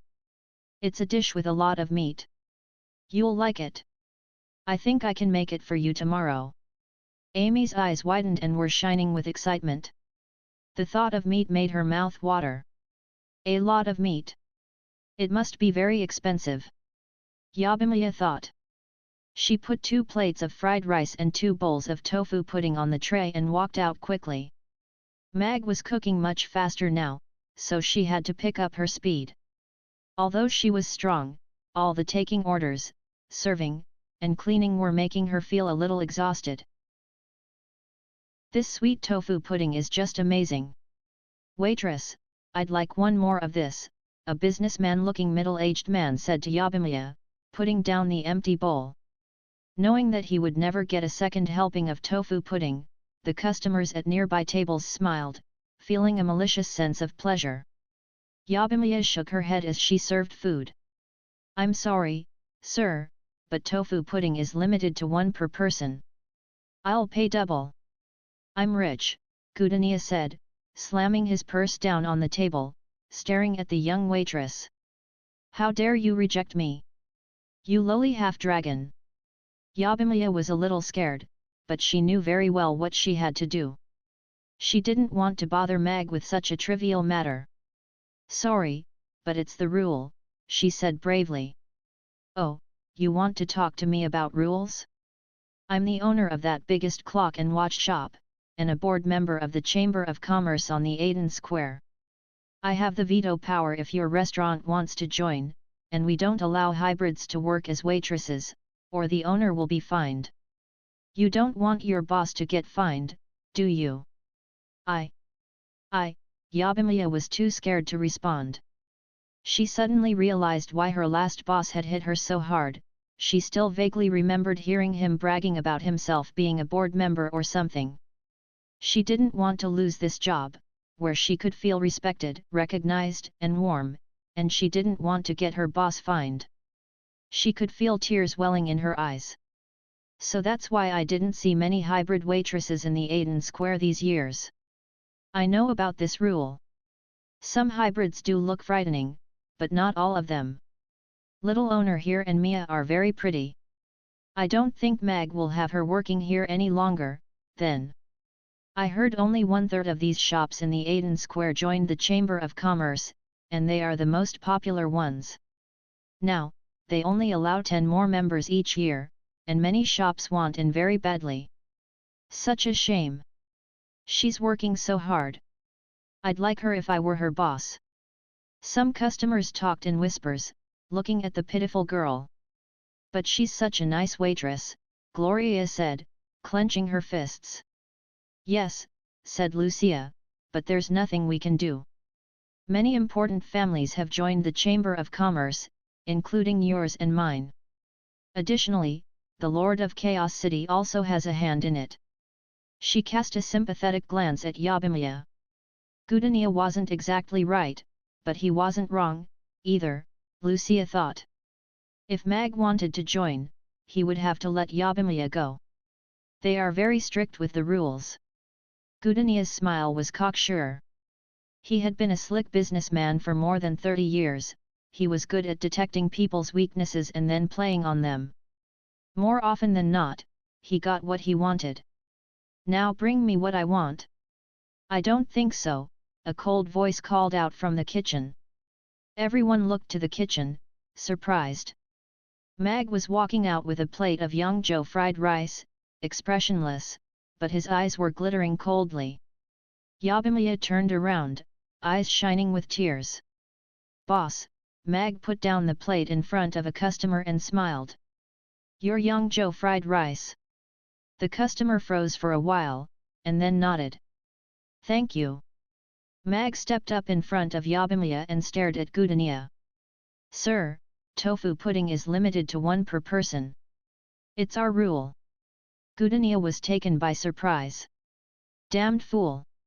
He clearly doesn't know what the Chamber of Commerce is capable of. You're the owner here, right? I'm Gudania. Let me tell you, I've never heard of this Chamber of Commerce, but you don't allow hybrids, right? Then I don't think I want to join, Mag interrupted. Gudania's eyes went wide. Then Mag put a craft bag on the table, and continued, my daughter is a half-elf, but I'm using her picture as my trademark. See the name of this restaurant? Mamie Restaurant. Do you know why I chose this name? 'Cause my daughter's name is Amy. Mag's face darkened. I'm not interested in your Chamber of Commerce, and I'm looking forward to seeing it gone. He turned over the menu. You see the rule here? No one is allowed to threaten the owner or any employees.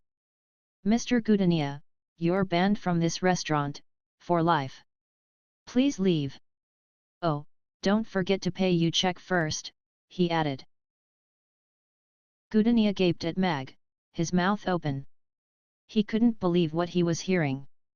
The Chamber of Commerce in the Aden Square has existed for over 50 years, and is one of the best on the whole continent. He wants it gone. This naive young man, an owner of a restaurant which has run for less than half a month, is going to ban me. Harrison was also looking very surprised. His old man had been trying to buy his way into the Chamber of Commerce and hadn't succeeded. Every time he saw those board members, he had to act obsequious, so he had refrained from speaking up for Yabimiya. I knew Mag probably wouldn't fire Yabimiya, but I don't think it's wise to stand up to the Chamber of Commerce like that, thought Harrison. He has just lost all possibility to join. The top 10 best foods are all made by members of the Chamber of Commerce. Although the competition is arranged by the Grey Temple, I don't think nothing was going on behind the scenes. Anyway, I wish I could say something like that to those board members. Harrison looked at Mag with admiration. Jaoi looked thoughtful. I don't think I should join the Chamber of Commerce, either. I don't want to kiss up to them. Gloria was staring at Mag excitedly, her fists clenched. Suddenly, she remembered herself and bowed her head, abashed. She was still looking at Mag through the veil, though, her eyes shining like stars. He's a good father as well as a good boss, Gloria thought. He may not look strong, but somehow he makes me feel safe. Such a different man. He is a little arrogant, but interesting, thought Lucia. Joining the Chamber of Commerce will bring a lot of benefits, and that's what's driving those crafty businessmen to try to use every way possible to get in. Such a good boss, the customers thought, surprised. No one else would have gone to such lengths to protect a half-dragon. Many people were relieved. They liked the young waitress's smile, which could always put them in a good mood. They didn't want to see her fired. Oh, I want to be his waitress. I want to be protected by him too, the girl from before looked up at Mag with adoration, hands over her heart again. "Shut up and eat," bellowed the fat woman, hitting her daughter on the head with her spoon. The girl held her head in pain. She spooned some food into her mouth, her eyes still fixed on Mag. Many people were willing to obey the rules because of the good food. Now, after this little incident, they considered Mag honorable. The fact that Gudania had stooped to such lows to try to pressure Mag into bending the rules for him only made him despicable. "Thank you, boss," Yabimiya said, looking at Mag's back, crying. Her tears were falling onto the floor, but she felt so warm and happy inside. "Nobody insults me and nobody laughs at me anymore. My boss is protecting me. I'm not alone anymore. My boss is weathering the storm for me." Mag turned to face her with a smile and kind eyes. "Always remember to smile." He pulled out a neatly folded grey handkerchief and handed it to Yabimiya. "Yes, boss." She raised her eyes to look into his and found her courage again. She took the handkerchief, but wiped her tears with the back of her hand, grinning, revealing her 2 canine teeth. Gudania's face clouded over with anger. "I will make you regret saying that to me.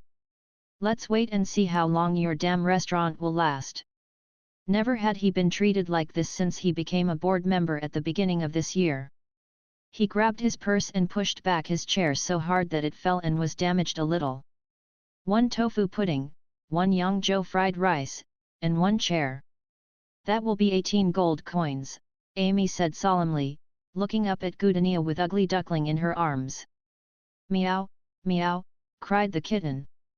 "You should be grateful that I ate here," Gudania said coldly.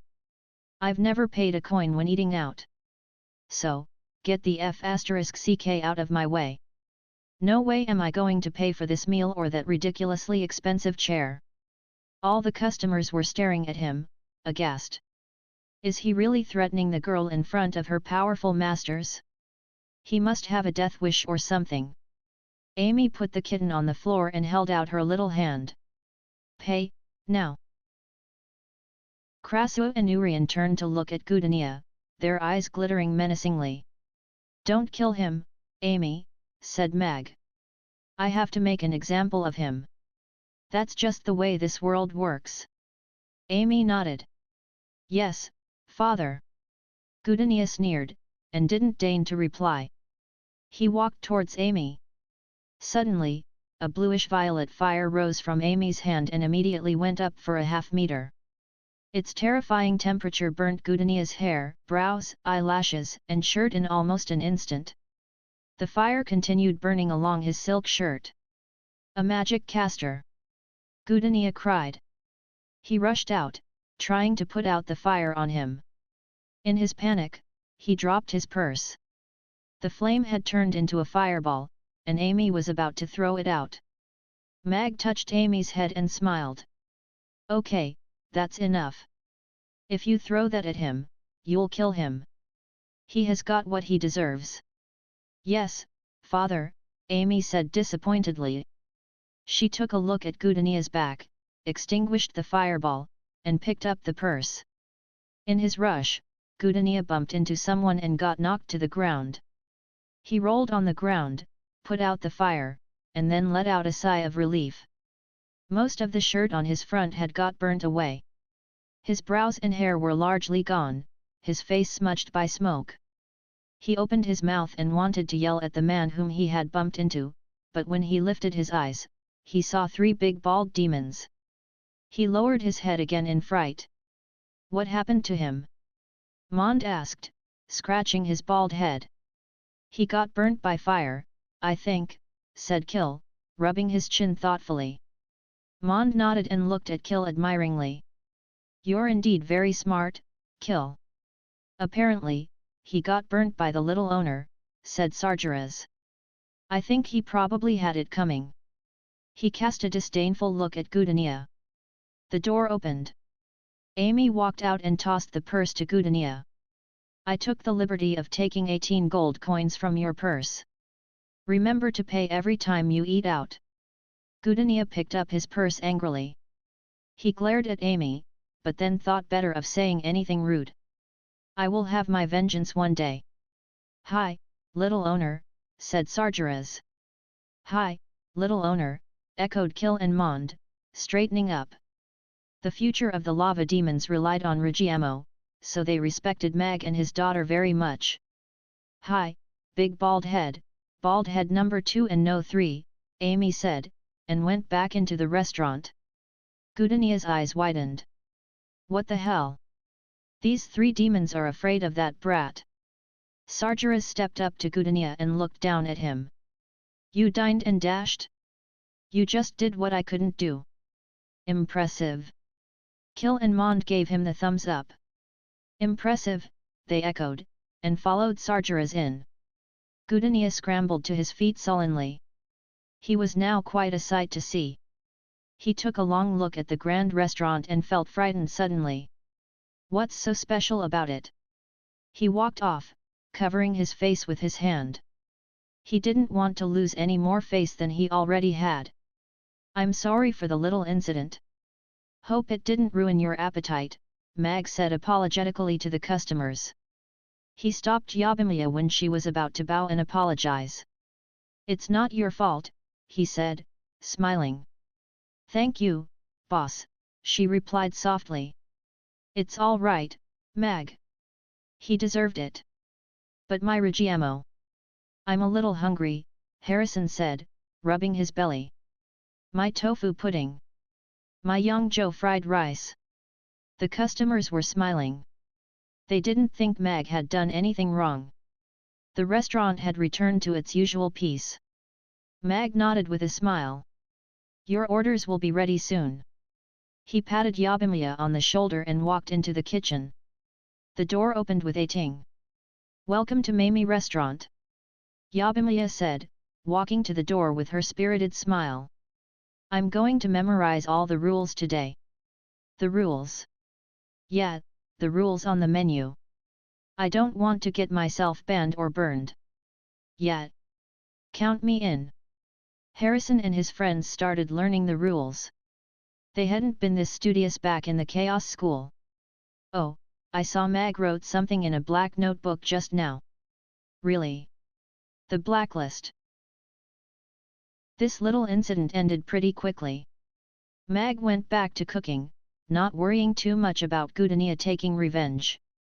He is just a board member of the Chamber of Commerce. What can he do? I wouldn't care if he were an official from the Grey Temple. I have conquered many important people's stomachs. Besides, I have 2 trump cards, Urian and Krasu. I don't think anyone can beat them if they fight together. Mag had stood up for Yabimiya and made an example at the same time. I might not be strong, but I had to remind them that there are lines that cannot be crossed. Amy was one of those lines. Maybe I can't beat them, but I can always ban them. That's a cruel punishment if they like the food here. As for that racist Chamber of Commerce, I will be happy to destroy it. Of course, I don't have the influence needed yet. But, one day I may. I have seen too many organizations come and go, especially during technological revolutions. The rise of a new technology will always spark major changes. If the ruler here isn't worthy enough, I don't mind helping bring about the Industrial Revolution. Mag took a look at his bike. I might have wasted a lot of time during my 4 years in the university, but I have managed to graduate, and my major, mechanical engineering, is very prestigious in the world. Mechanics will change this world. Really, honey? My scars have faded? Oh, I love you so much. Goodbye, ugly scars. The scar on my forehead is finally gone, mother. Many people exclaimed in delight. The tofu pudding was working its magic on them. Yoel looked down at the scars on his chest, and then at the savory tofu pudding before him, hesitating. Hope it doesn't work well on me. After a short while, he picked up the spoon despite himself. It smells so good. I can't resist it anymore. I'll draw some fake scars on my chest. He started eating happily. He wolfed it down in no time. He put down the spoon and checked his scars quickly. 2 scars from 20 years ago are gone, he muttered regretfully. At this rate, I'll have nothing to brag about soon. I have planned to brag till I'm 80. Lucia paid the check. Let's go, she said to Gloria. Gloria nodded. Okay. She rose gracefully to her feet. When she walked to the door, she looked back to the kitchen. Men are most attractive when focused on working. Gloria, said Lucia as she held the door open. She followed her gaze and smiled. He is truly attractive. He's a talented cook, good-looking, thoughtful, and caring. I bet many women want to marry him. Only, he's married. Gloria blushed and looked away. Let's go, she said, walking out. They got into a fancy carriage out front. Take off your veil. Let me see, Lucia said excitedly once they had seated themselves. Gloria hesitated for a while as Lucia looked at her with encouraging eyes. Okay. She took the veil off slowly. Lucia's eyes widened. She's so gorgeous. She had light blonde hair, long eyelashes, big purple eyes, beautiful small mouth, and soft, smooth skin. She was slim, but her breasts were pretty big, pushing up against her black dress. Everything about her face was perfect, except the freckles. They had spoiled her pretty face so easily. It worked. They have faded into brown. Lucia cried in delight, holding Gloria's hand. Gloria's eyes lit up. Really? She touched her face with her slender fingers, excited. She had never thought the food would have worked so well. Lucia nodded, smiling. Yes. When did I ever lie to you? Just look at yourself in the mirror when you get home.